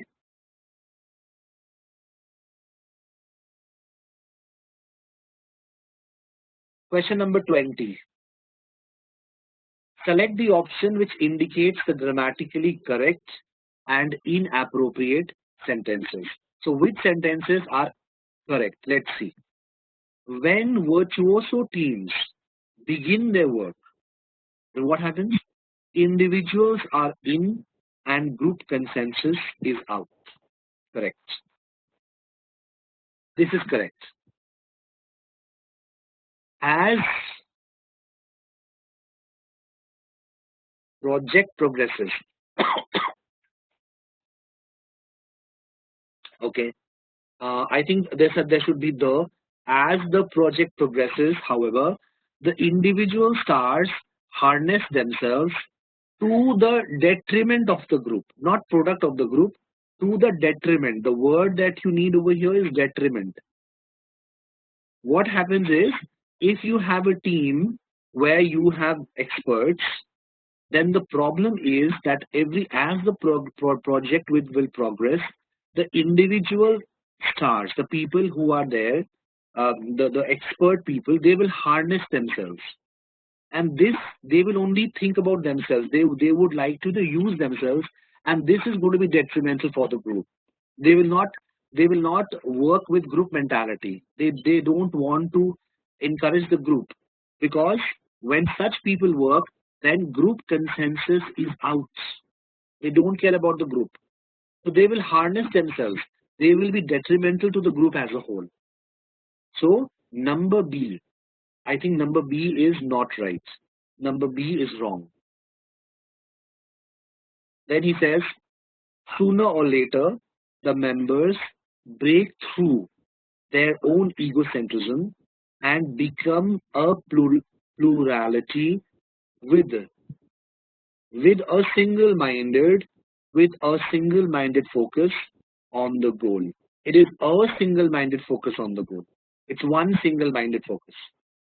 Okay, it becomes a plurality with single-minded focus is wrong. With a single-minded focus on the goal, I think C also is wrong. In short, they morph into a powerful team with a shared identity.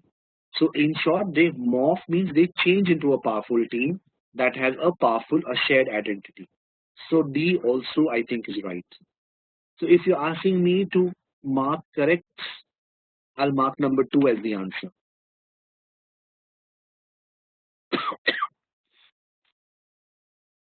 Number 2, A and D are right, all the others are wrong. Okay. 20.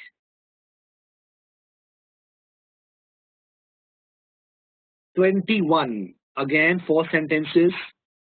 Select which is grammatically correct and appropriate. Let's see. Number A. Large reductions in the ozone layer, which sits about 15 to 30 kilometers above the Earth. Large reductions, plural, take place each winter, correct, over the polar regions, especially the Antarctic. Okay, when do they take place? Why do they take place? As low temperatures allow the formation of stratospheric clouds that assist chemical reactions breaking down the the ozone. I think the is required here. Otherwise, everything else is right. Excuse me. Otherwise, everything else is right in number A. Just this article, the is missing. Let's see.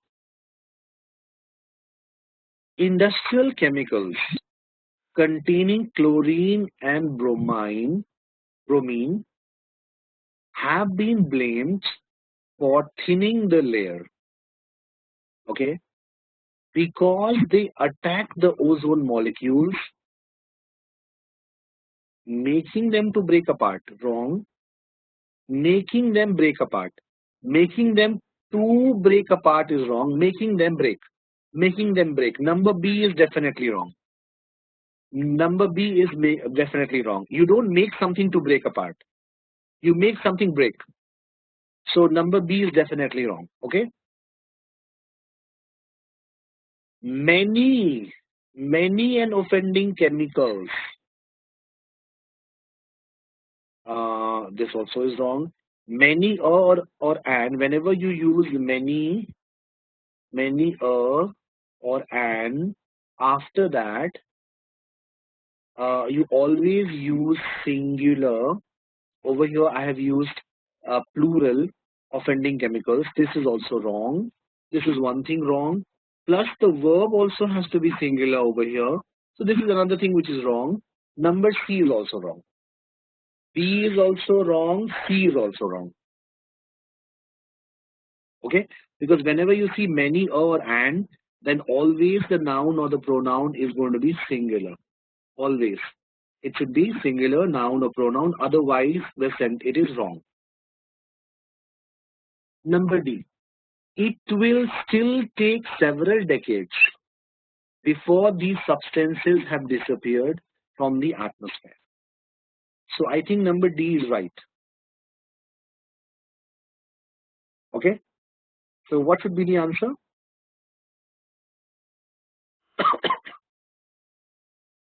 Breaking down the ozone. So over here also, because it is a specific ozone, we know it is the ozone layer. So I will need the, yeah, I think only D will be right. Number one should be the answer.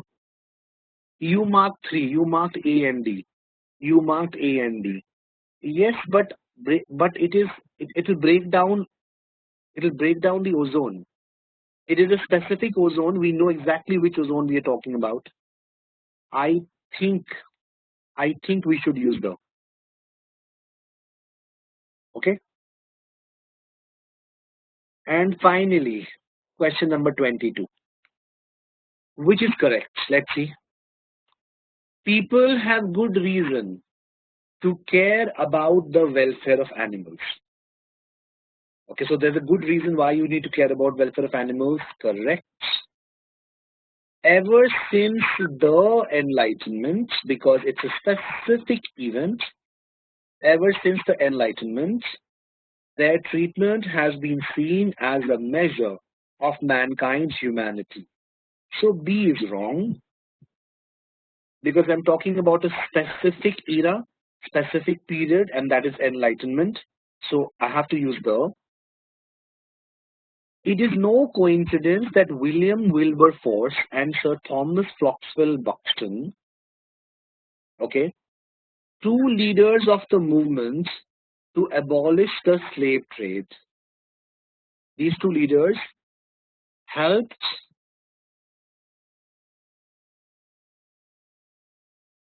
they helped found, okay, helped found the Royal Society for the Prevention of Cruelty to Animals in 1820s. Okay, is that correct? Yeah, help found is not right. They helped. They helped find. They helped find. They helped uh, uh, um, uh, find the Royal Society for the Prevention of Cruelty to Animals in 1820s. Just a minute. It is no coincidence that William Wilberforce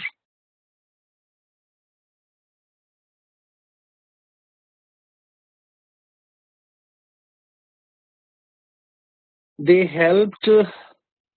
They helped.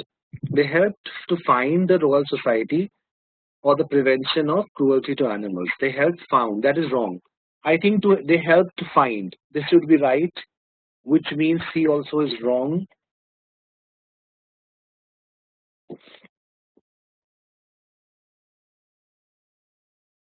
Okay. Yes, number C is wrong. Number D, an increasing number of people go further. What do they do? Mankind is a duty not to cause pain to animals that have the capacity to suffer. Okay, this is also right.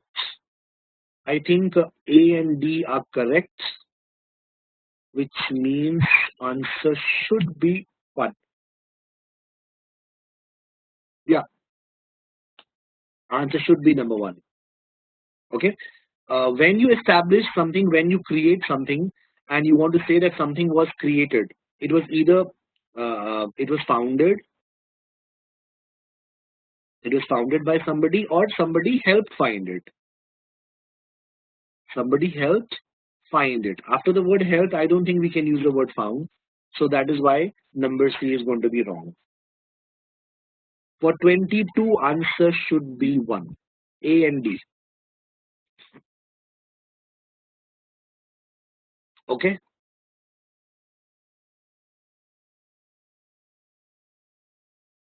Please take a look. Anything you did not understand, please ask. Any question that requires clarification, please ask. Number B. Okay, Anupam, you did not understand B. Statement number B, ever since enlightenment. Is that what you're trying to say? It should be have. Ever since the enlightenment, their treatment has been seen. Have been seen, nahi. Ever since the enlightenment, their treatment has been seen as the measure of mankind's humanity. So it is ongoing. Ever since that time, उस समय से अभी तक it is ongoing. So it has been seen, not have been seen.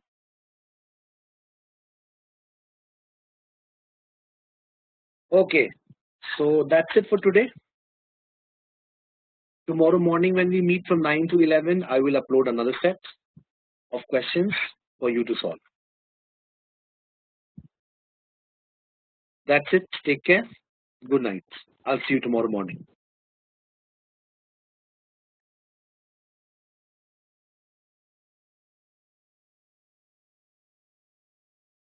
Good morning. Am I audible? Yes? Okay. So this is exercise number 3 of error correction practice. Exercise number 3. It has a total of 20 questions. So we will take up 7 questions at a time. Okay. Let us start without any further delay. Let us start. Please solve question number 1 to question number 7.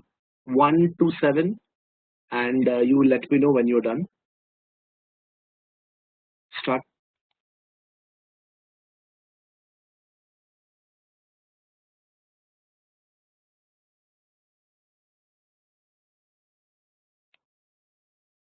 Okay.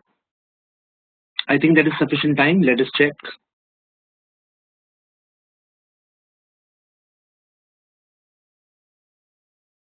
This is question number 1.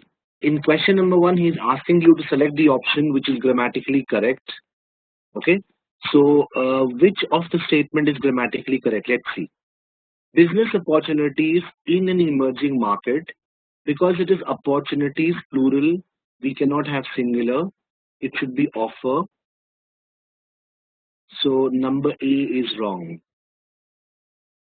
Business opportunities in an emerging market offer increasing rewards. Okay, increasing rewards if you get it right, and disaster if you get it wrong. We have to be consistent with the pronoun. Over here I'm using you, and in the second situation I'm using one, so that does not make sense. This also is wrong. Using real examples to illustrate the points it makes. Correct. What is it? It refers to the book. This book, this book is aimed at both managers who are involved in entering emerging markets for the first time, and because if it is aimed at both, one is managers, where is the second one? So this word but is not required, it should have been and those, so this also is wrong, and those who are already, already the spelling is wrong, this already operating in them, so number E also is wrong. Only C is correct, which means answer is going to be 4. So what is the difference between this already and already? This already means prepared. Everybody is prepared. Okay. This already means previously. It has already started. So who are already operating in it, that means who are previously operating in it. They're already in that sphere, in that domain. Whereas already means I'm all prepared. So only number C. Only number C is right for question number 1. Please check. Please check if there is anything you did not understand.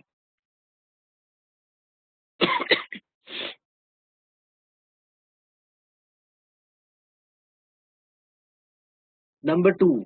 Question number 2. Again, you have to find out grammatically correct and appropriate sentence. I was very sleepy and frightened on that damp, chilly morning. Correct. I wasn't quite sure I liked the idea. Correct. But the sharp morning air, comma, interest in training a new motorcycle in the way it should go, comma, the unexpected, the unexpected popping up and grotesque salutes of Boy Scouts soon made me forget the war.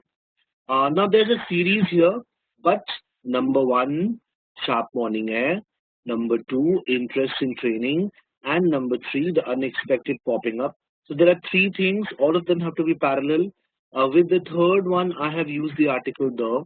With the first one also I have used the article the. With the second one, I have not used the article the. So it is not parallel. Either I use it only with the first one and make it common for all 3, or I use it with all 3. So number C is wrong. Did you understand what happened? Law of parallelism is violated in number C. Number D, the little breakdowns delayed us considerably. Okay, correct. My friends rode joyfully from one end of the platform to the other, much to the agitation of the guard. Correct. So everything is correct except C. C, except C means answer is 3. Answer is 3 for question number 2. Please check.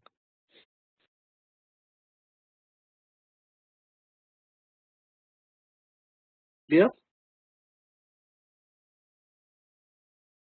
Question number 3. If this is clear, let's come to question number 3. Mark the errors in the following sentences. For many years, it was thought, it was thought about, it was thought that all of our brain cells, that is neurons, are produced before birth, or exceptionally. This word is incorrect. There is a difference between exceptionally and exceptionably. Okay, so this he has used an incorrect word. The word that he wanted to use is exceptionally. Exceptionally means it is an exception, extraordinary. Okay, it is extraordinary,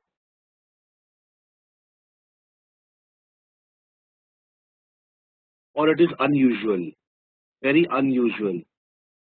exceptionally, right? Whereas when you use the word exceptionably, exceptionably, this actually means something else. Exceptionably means people will object. It is objectionable. It is objectionable. People will take exception. Okay, people will take exception. People will take exception means people are not going to agree. People are going to make objections. They will not accept it. So I don't think that the brain cells are produced before birth exceptionably. That's not possible. How can it be produced in an objectionable way? It is produced extraordinarily. Okay, so it is very extraordinary that sometimes the brain cells, they are produced up to 1 or 2 years after birth, but then the process supposedly stops. That is what happens, right? So number one is wrong, number two also is wrong. One and two both are wrong. Let's check the others.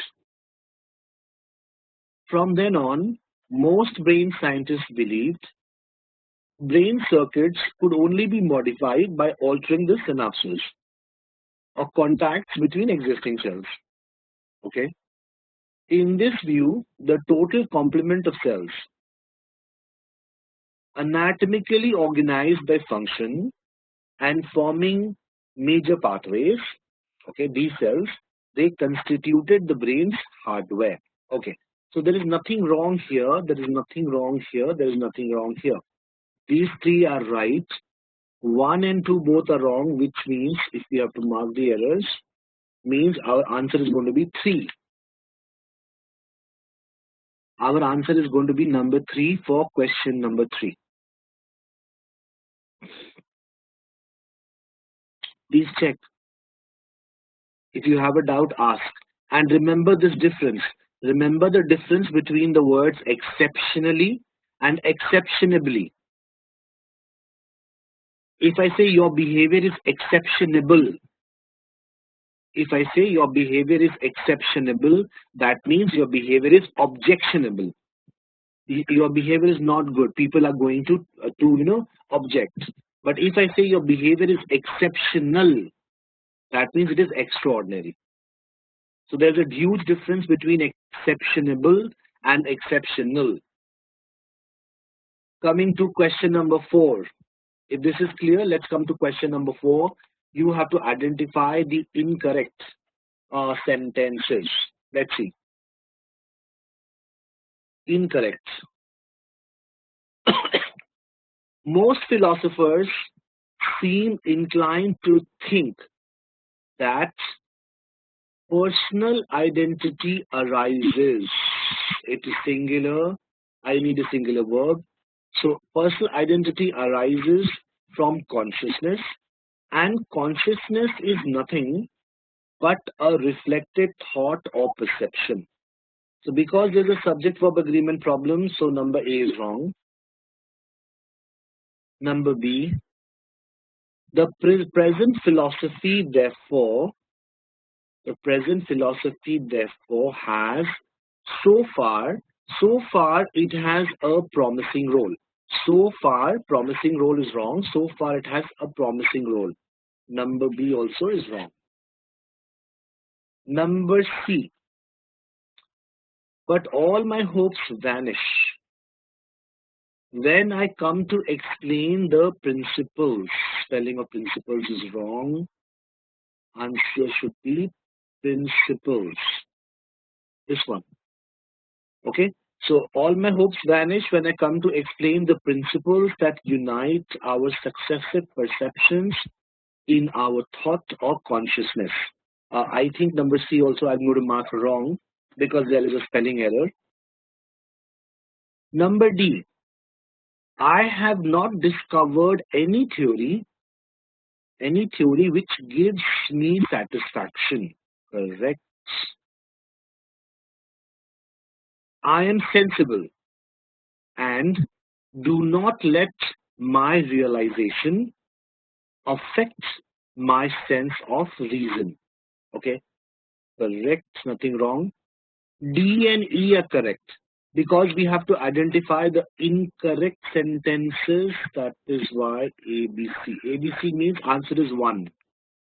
Okay, all of you mark 3. C, D, and E. What is wrong in C, D, and E? What is wrong in D and E? What is the mistake in D and E? All of you have marked number 3.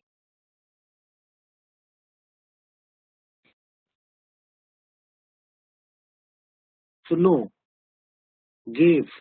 No, I have not discovered any theory which gives me satisfaction. Why do you want to convert it? Why do you want to convert it to the past tense? As of now, as of present, there is no theory which gives me satisfaction. That is absolutely all right. You can use gave only when you use the word had. I had not discovered any theory which gave me satisfaction.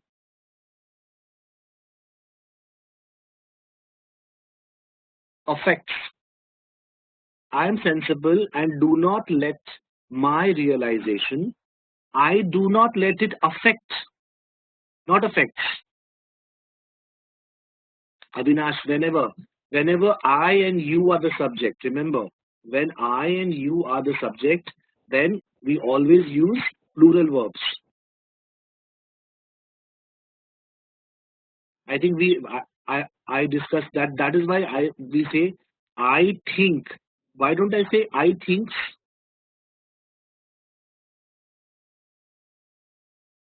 Yes or no? You think. Do I say you thinks? I and you. I and you. These are two words. These are two pronouns. I and you. Even though they are singular, they will always take plural verb forms. So I think affect is absolutely all right over here. But did you understand what is the mistake in A, B, and C? Yes? Okay. Question number 5. Number 5. You what do you have to do in number 5? You have to mark the correct sentence. Which sentence is correct? Let's see. For question number 5, which sentence is correct? Remember, when we try to sort out the differences over the new project with Mr. Singh, he spoke to you and me as if we were babies. Okay? He is the subject. He spoke to you and I. We both are objects, so I cannot use I. I'll have to use me. He spoke to you and me as if we were babies. Number 1 is wrong. And you always sort out the differences.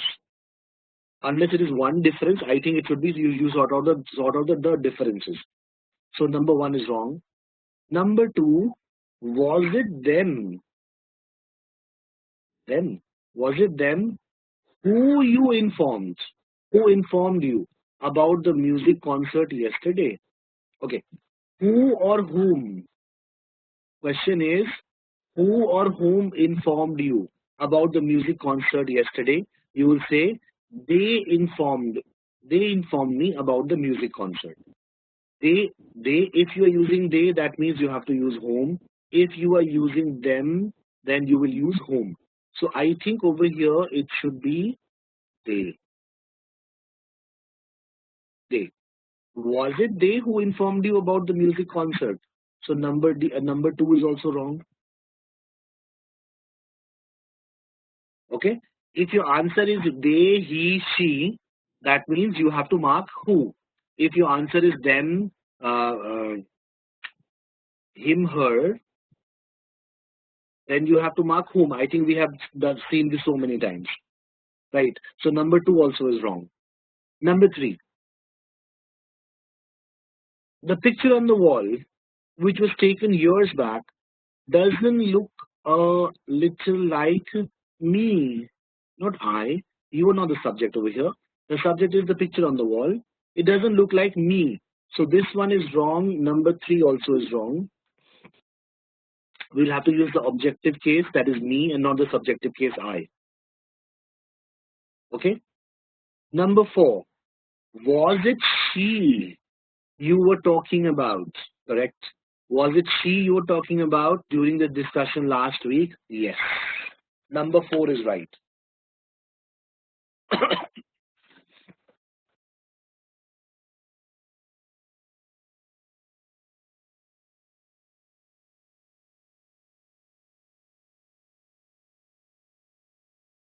Okay.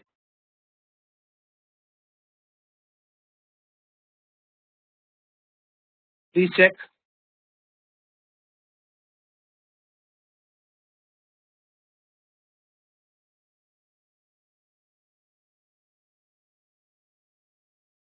Number 6.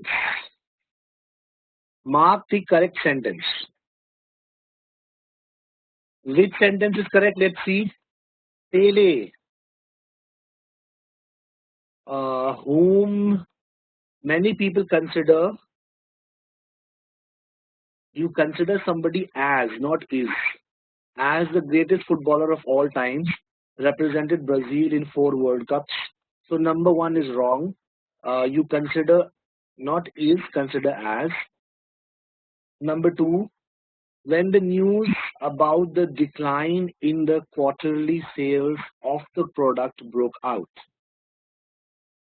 okay, it was difficult to say whom the company, this word has to be whom, it was difficult to say whom the company would hold responsible for the disaster. Number 2 also is wrong. So who or whom will the company hold responsible? The company will hold them responsible for the disaster because the answer is them. That is why I think answer over here I'll have to use whom and not who. Number 3, when the tension with the business partners increased,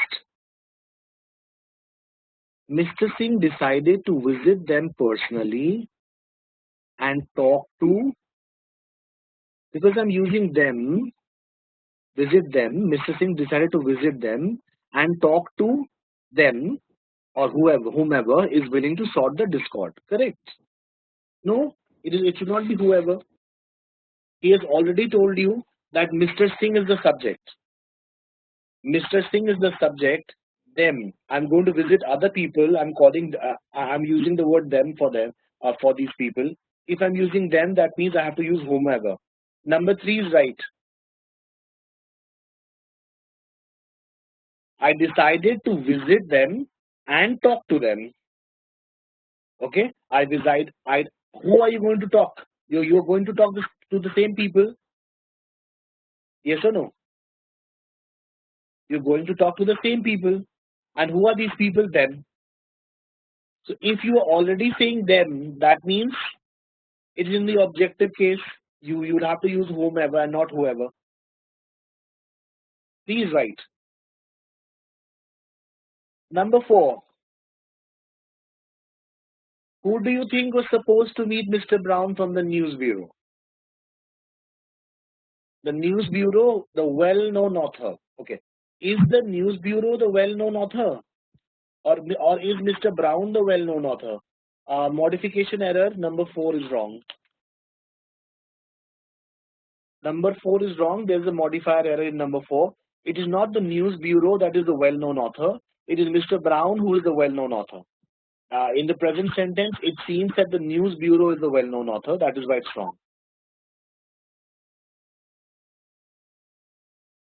Okay. Who or whom do many people consider as the greatest footballer? Sai. Who or whom do people consider as the greatest footballer? Answer is the people consider him. Yes or no? The people consider him as the greatest footballer. So because the answer is him, I think when I use Pele, whom many people consider is right.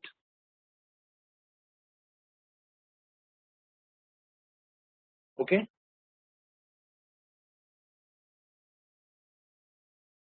Number 7. If there is no doubt here, I'll come to number 7. Select the best option for the underlined sentence. Okay. Had the president's administration not lost the vote on the budget reduction package,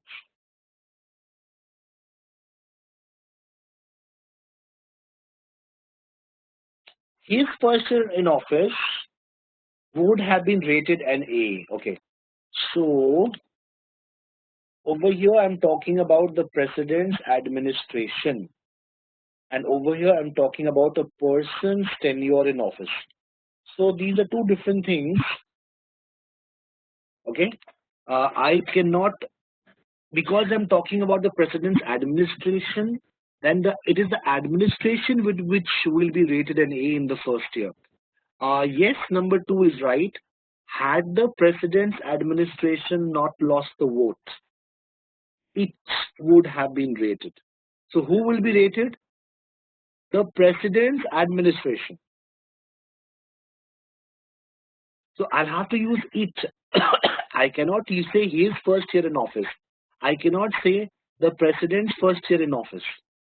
Because in number three, the subject changes from president's administration to president.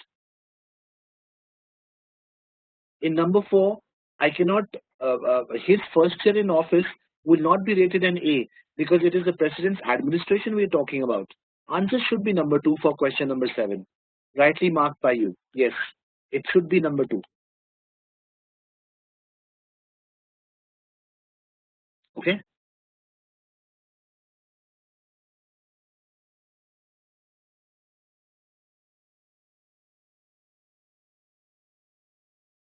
Is this clear? So let's start from question number 8 to 14. Please solve question number 8 to question number 14 and let me know when you're done.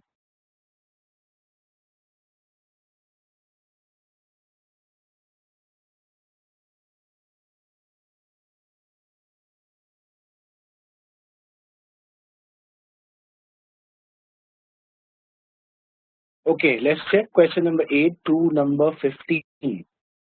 8 to 14, I think you have done. Uh, Number 8. Question number 8, you have to find out those sentences which are correct, appropriate. Let's see. Uh, so, once an economy is actually in recession, okay, over here the problem is that there is redundancy. If you have used the word once, there is no need to use the word so. So even though number A is wrong, number A is actually, because there is redundancy, we will have to treat it as wrong, but we'll keep it as of now. Let's see. We will work with other sentences and see. I told you the reason why number A should be wrong, because he's saying so once. There's no need for the word so. You can start once an economy is actually in recession, the authorities can, in principle, move the economy, correct? Move the economy where? Out of the slump. Assuming, if you're assuming, your assumption is always hypothetical. So again, over here, there is a redundancy. There is no need for using assuming and hypothetically both. How can you not assume hypothetically? So number C is definitely wrong.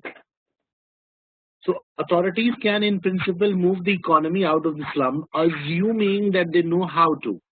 So how are they going to move the economy out of the slum?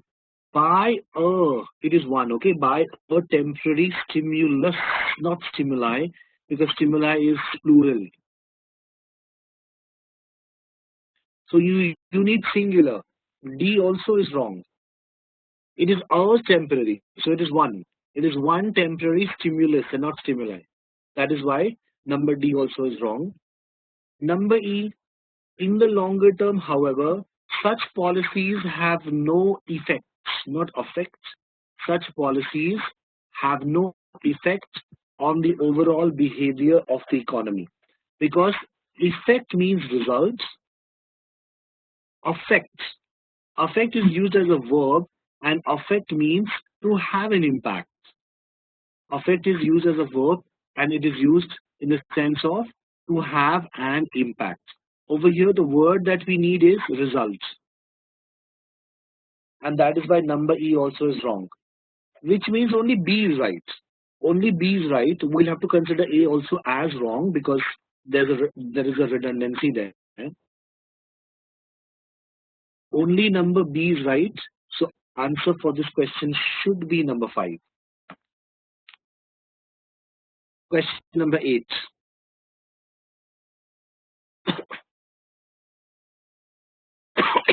Okay.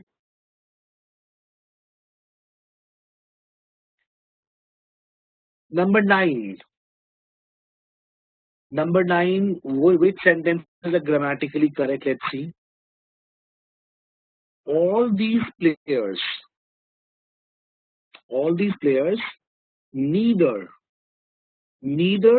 after that, neither X nor Y. Okay. Neither X nor Y. Let's see whether X and Y are parallel. They are not parallel. They neither come from a cricket hub nor come from a very strong background. So over here, it means it is not parallel. Actually, the word come should have been placed before neither. Only then it is going to be common for both. Only then it is going to be common for both.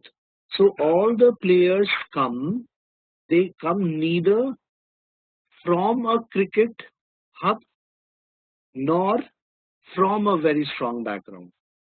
So the placement of come is wrong, A is wrong. Did you get this? It should be come neither, not neither come. They come neither from X place nor from Y place. That is how it should work. Number B is right. They come neither from a cricket hub nor from a very strong background or backing. Okay, barring Yuvraj. And they know. And they know. What do they know? Number C is right. What do they know? They know, just like the thousands of aspiring cricketers in India, what do they know? They know that rare ones get a second chance. Number E also is right. So, which ones are correct? B, C, E. B, C, E. B, C, E means answer is 4. From is not needed. They come from, no, from is needed, Avinash. It is like this, okay? You come neither X nor Y, okay? Now, whatever comes in X and whatever comes in Y, they have to be parallel. So in both the cases, they come neither from X nor from Y. I think that is satisfied over here. After neither nor, both of them have from. If you put the word come after neither, then after nor also you need come. If you want to make it common, then put it before neither. Otherwise, the meaning changes. Okay?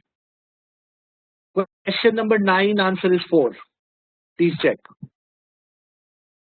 Question number 9, answer is 4. Question number 10. Just a minute. Number 10, select the option which is grammatically correct. Let's see. We invited only the people who he said were his friends. Who or whom did he say were his friends? He said they were his friends. So he said they were his friends, which means I have to mark who. Very simple. No. Who or whom did he say were his friends? Who or whom did he say were his friends? He said they were his friends. Okay. So if I'm saying they were his friends and I invited these people who he said were his friends. So he said they were his friends. The word they means I have to use who. Number 1 is the answer, not whom. Just ask yourself, who or whom did he say were his friends? There are 2 parts in this sentence. One is that I'm inviting somebody, and second one is that I said that somebody is my friend. Okay? See, in this portion, it is applicable, right? So ask yourself, who or whom did he say were his friends,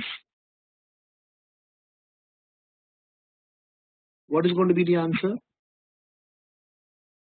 If you try to, if you actually try to include everything in your question, then it is going to be problematic. Your question is only related to this part, that he's asking, he's saying that somebody is his friend. So you will have to frame a question only from this part. Who or whom did he say were his friends? जिसको भी उसने बोला, if it is X, you invited these X people, isn't it? You invited these X people. Now who are these X people? Who or whom? They are those people who or whom he said were his friends. So if you answer this question, you will come to they. He said they were his friends.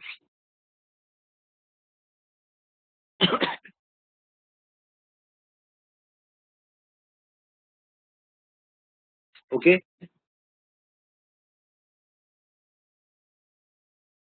Meher, how did you frame the sentence? Tell me. How did you frame the question? What question did you frame?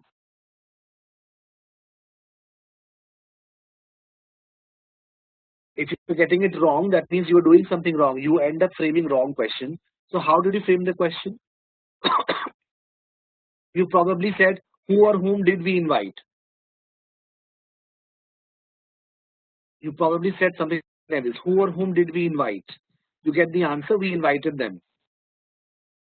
Because you get the answer, we invited them. That is why you think over here, it should be whom. Yeah, but the problem is that over here he's talking about two things. He's giving an invitation. Giving an invitation to those people who you say were your friends. So these are two different things. First you will say these are my friends, then you will give the invitation. Yes or no? So you are actually, what you are doing is that you are merging these two things. That is what is happening. There are two parts in the sentence. First, identify who are these people, and you are going to extend the invitation to these people. So in order to identify who are these people, forget about the invitation. Don't keep invitation into account. You only have to keep into account the fact that he's calling them his friends. Then you'll come to the answer. Okay? So question number 10, number 1 is the answer. Now from question number 11, he's saying you are required to choose the one which will best replace the underlying part. Some buildings that were destroyed, okay? Something happened in the past. They were destroyed and heavily damaged in the earthquake last year. If they have been destroyed, they no longer exist. So they were constructed, they had been constructed. They had been constructed in violation of the city's building code. I think should be had been. Number B should be the answer.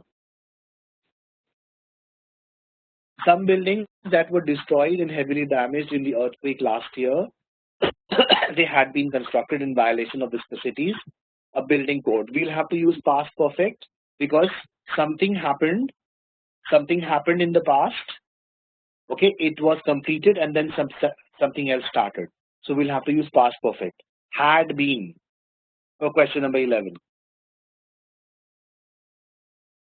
Did you understand?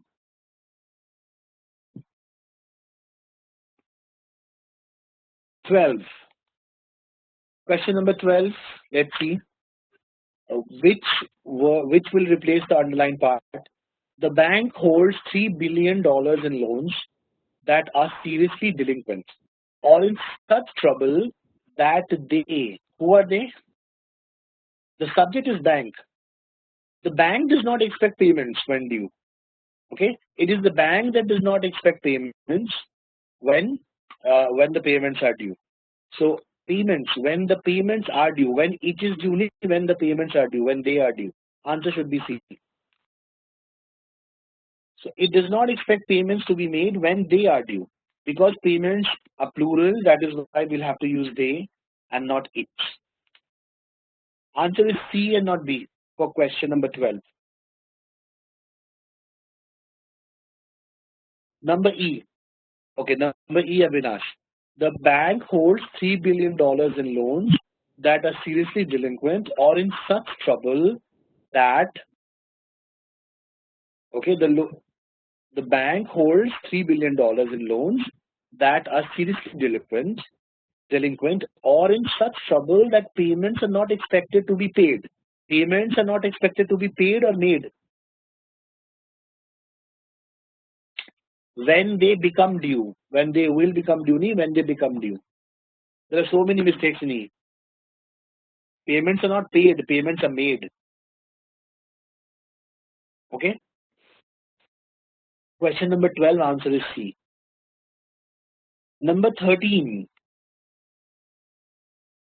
Question number 13. The commission proposed that funding for the park's development, okay, it is the development which could be open to the public early next year. Wrong. It is the park. It is the park which will be developed, which will be open to the public next year. I think B is the answer. No, not C. The commission proposed that funding for the development of that funding for the development of the park. Now, it is the park which could be open to the public early next year. This is correct. There's no problem in the modifier, whereas in the question there's a problem. I told you whenever you use the word which, then the which is going to modify the noun or the pronoun immediately preceding it. So it is not a development which is going to be open to the public early next year. It is going to be the park which is going to be open to the public next year. B should be the answer. Let us also take a look at number C. Some people have marked C. The commission proposed, proposed funding for the development of the park, perhaps open to the public early next year, perhaps to be open to the public, because it is future. It is future, it's not open right now. It will be open. So number C is wrong. Number C is wrong. Okay?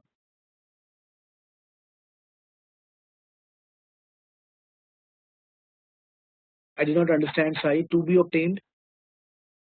Be obtained through local. That is what they have proposed. I have proposed that the funding be obtained through a local bond issue. That is all right. My proposal is that the funding be obtained. That is how you will obtain it. Absolutely right. Nothing wrong in number B. Okay.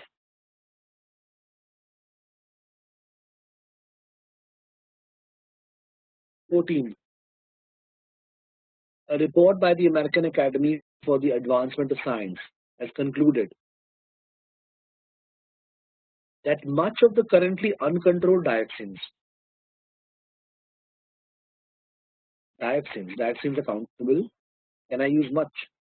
Much of the currently uncontrolled dioxins to which North Americans are exposed comes. Comes is also wrong. It should be come. This one is wrong. Any option which has comes is automatically wrong. Comes. It has to be come.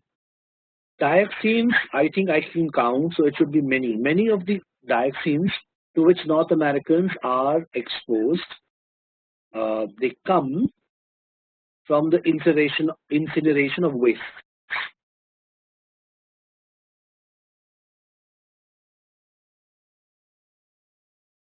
So not much.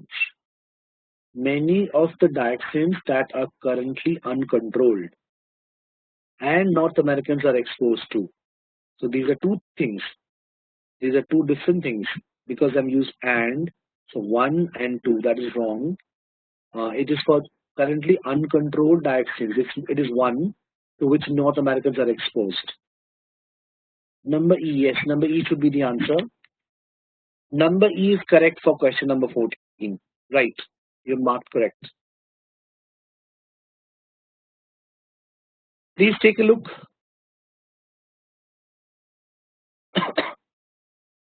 If you have a doubt, tell me.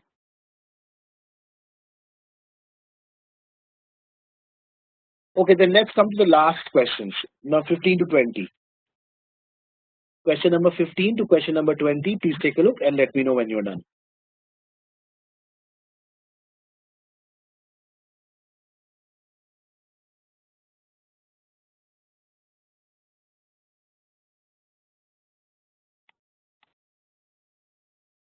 Is everyone through? Should we check?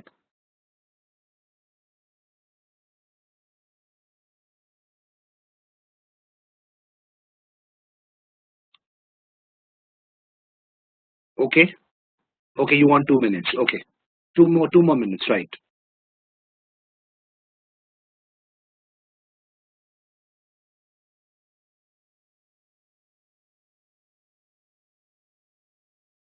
Okay, let's check.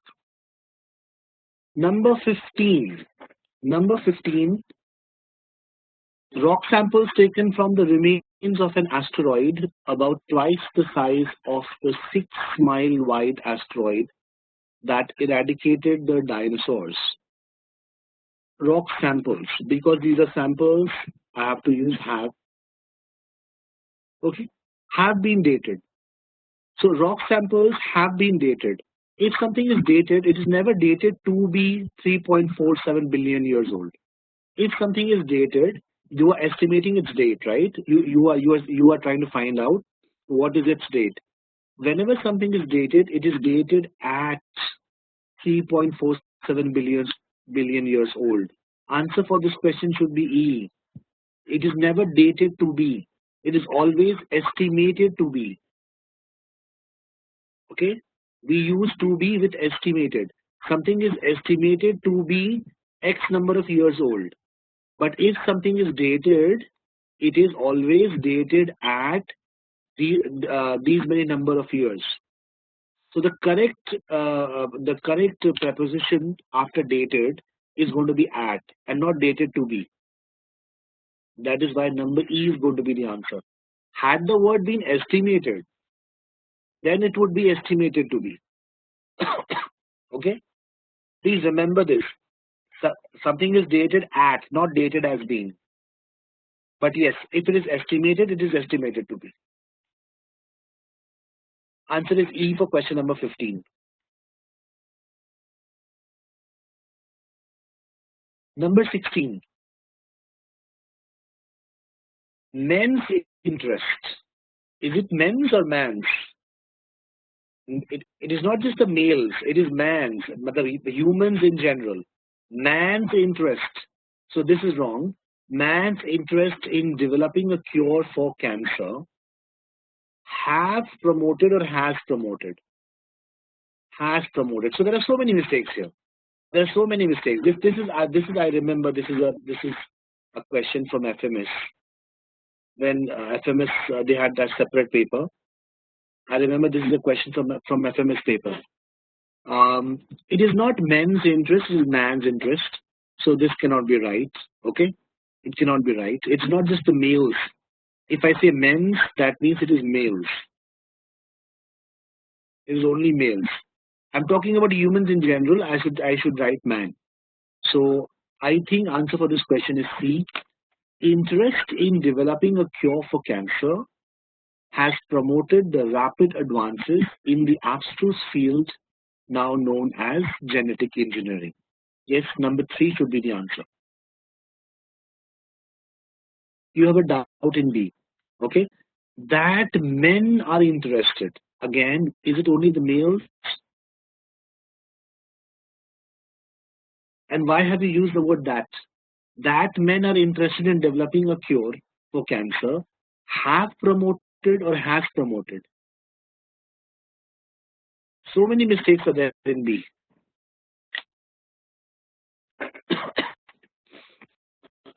Number 17.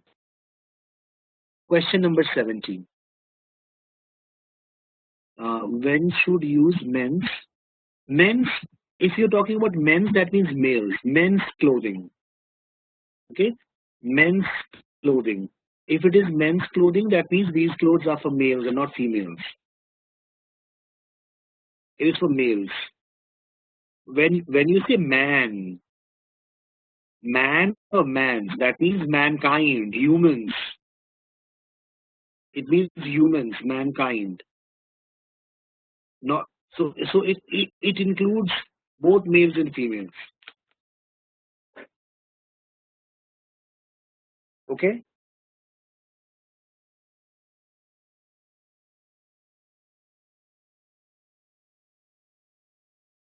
Number 17. Rising inventories. When unaccompanied correspondingly by increases in sales, can lead to production cutbacks that would hamper economic growth. Okay, so if you have rising inventories and you don't see increase in sales, if it is if there is no corresponding increase in sales, then what happens? It can lead to production outbreaks. So I think the word that is better is if, because it's a condition. If you don't see corresponding increase in sales and you also have rising inventories, then it can lead to production cutbacks. Okay, it can lead to production cutbacks. I think I'll mark E. Rising inventories, if not accompanied by corresponding increases in sales, can lead to production cutbacks that would hamper economic growth. Some of you have marked number D. Rising inventories, if not accompanied by correspondingly increased sales, possibly leads. So possibly leads and can lead, the meaning changes. It possibly leads means it cannot also lead. Whereas when you say can lead, that means there is a higher chance of it leading to production cutbacks. So the meaning changes substantially over here. I don't think number D is what he wants to say. Okay, rising inventories when they were unaccompanied. Why have you used were? Is it the past or is it something that happens? If it is unaccompanied, you're talking about the future. So why are you using the word were? C cannot be the answer. 17E is the answer. Okay. 18. If this is all right, question number 18. Plants are more efficient at acquiring carbon than are fungi. So I have to compare plants and fungi, right? Plants and fungi have to be compared. So plants are more efficient than fungi. Yes, number C is right. Plants are more efficient than fungi. Plants are more efficient than fungi. At what? At acquiring carbon. Otherwise, it seems that the comparison is not between plants and fungi. The comparison is between acquiring carbon. So I'm comparing plant with fungi. I think number C is the answer. Absolutely. Avinash and Sai, you have marked number C. Correct. Number 19. Okay, Sai, why not D? Plant, plants more efficient than fungi at acquiring carbon in the form of carbon dioxide and converting it to energy-rich sugars. What? Incomplete? What happens? Where is the verb with plants? Plants are more efficient. Where is the verb? The verb is missing in D, Sai. Where is the word are?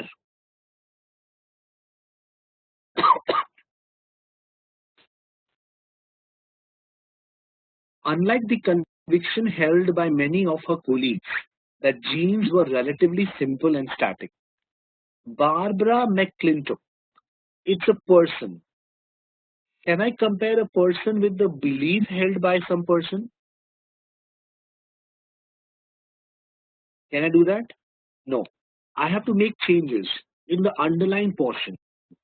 So if you see the portion that is not underlined mentions a person, so the portion that is underlined also should be person. I think D is the answer. Even though many of her colleagues were convinced that genes were relatively simple and static, Barbara McClintock adhered to her own complicated idea. Absolutely. Number D should be the answer for question number 19. Now we are comparing people, person with person, person with person. Okay. You are asking why not C. Number C, contrary to many of her colleagues, being convinced that genes were relatively simple and static. Okay, so many of her colleagues being convinced, or many of her colleagues were convinced. Colleagues were convinced, isn't it? It is not being convinced. They're not being convinced. अभी कर नहीं रहे convinced. Convinced हैं. The colleagues are convinced. Contrary to many of her colleagues, contrary to the fact that many of her colleagues were convinced. So that is why answer number C is not possible.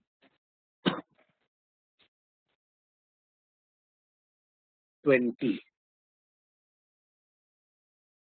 The plot of the Bostonians centers on the rivalry between Olive Chancellor.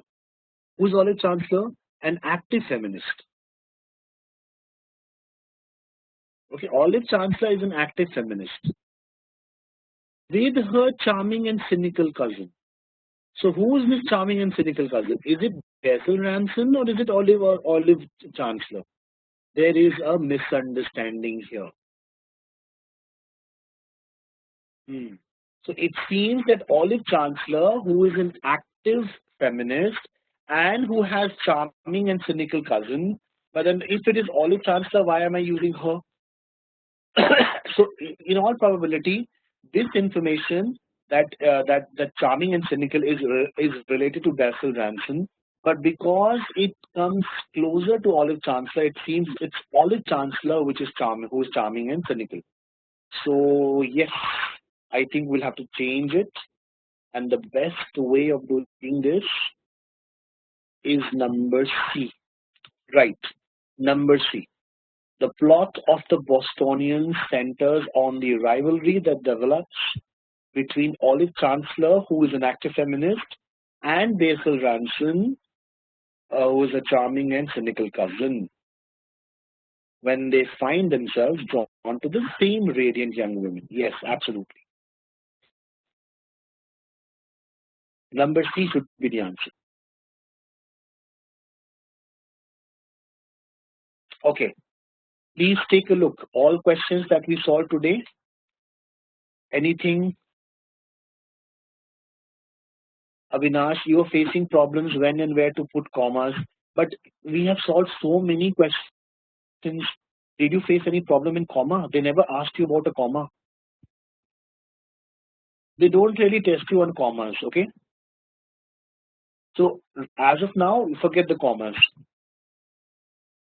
We solved almost 60 questions, more than 60 questions in these 3 sessions. I think comma to kahin tha hi nahi, just one question required a comma.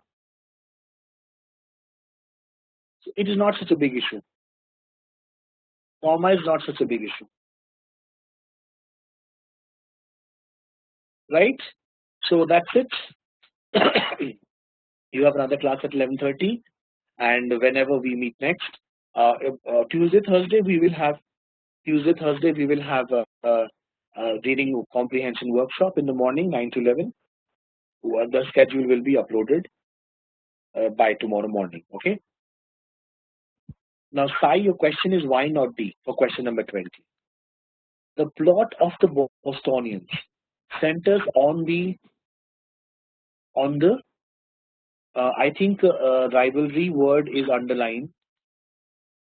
Okay, so the plot of the Bostonians centers on the developing rivalry between Olive Chancellor, who's an active feminist, the rivalry between dash and dash. The rivalry between X and Y. After the word rivalry, X, you need and, not rivalry with. So that is why D is not right. Okay. Meher, who or whom, they come in pronouns. Okay. The developing rivalry is correct, Sai. There is nothing wrong in developing rivalry. So it is a rivalry which is in the developing stage. Yes, I'm using developing as an adjective. Developing rivalry is not so much a problem as the problem is that rivalry is between X and Y, not rivalry between X with Y. That's not possible.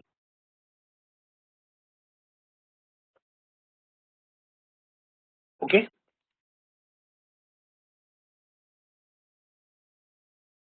Okay. So that's it. Right? Take care, all of you. Goodbye. I'll end the session now. Take care.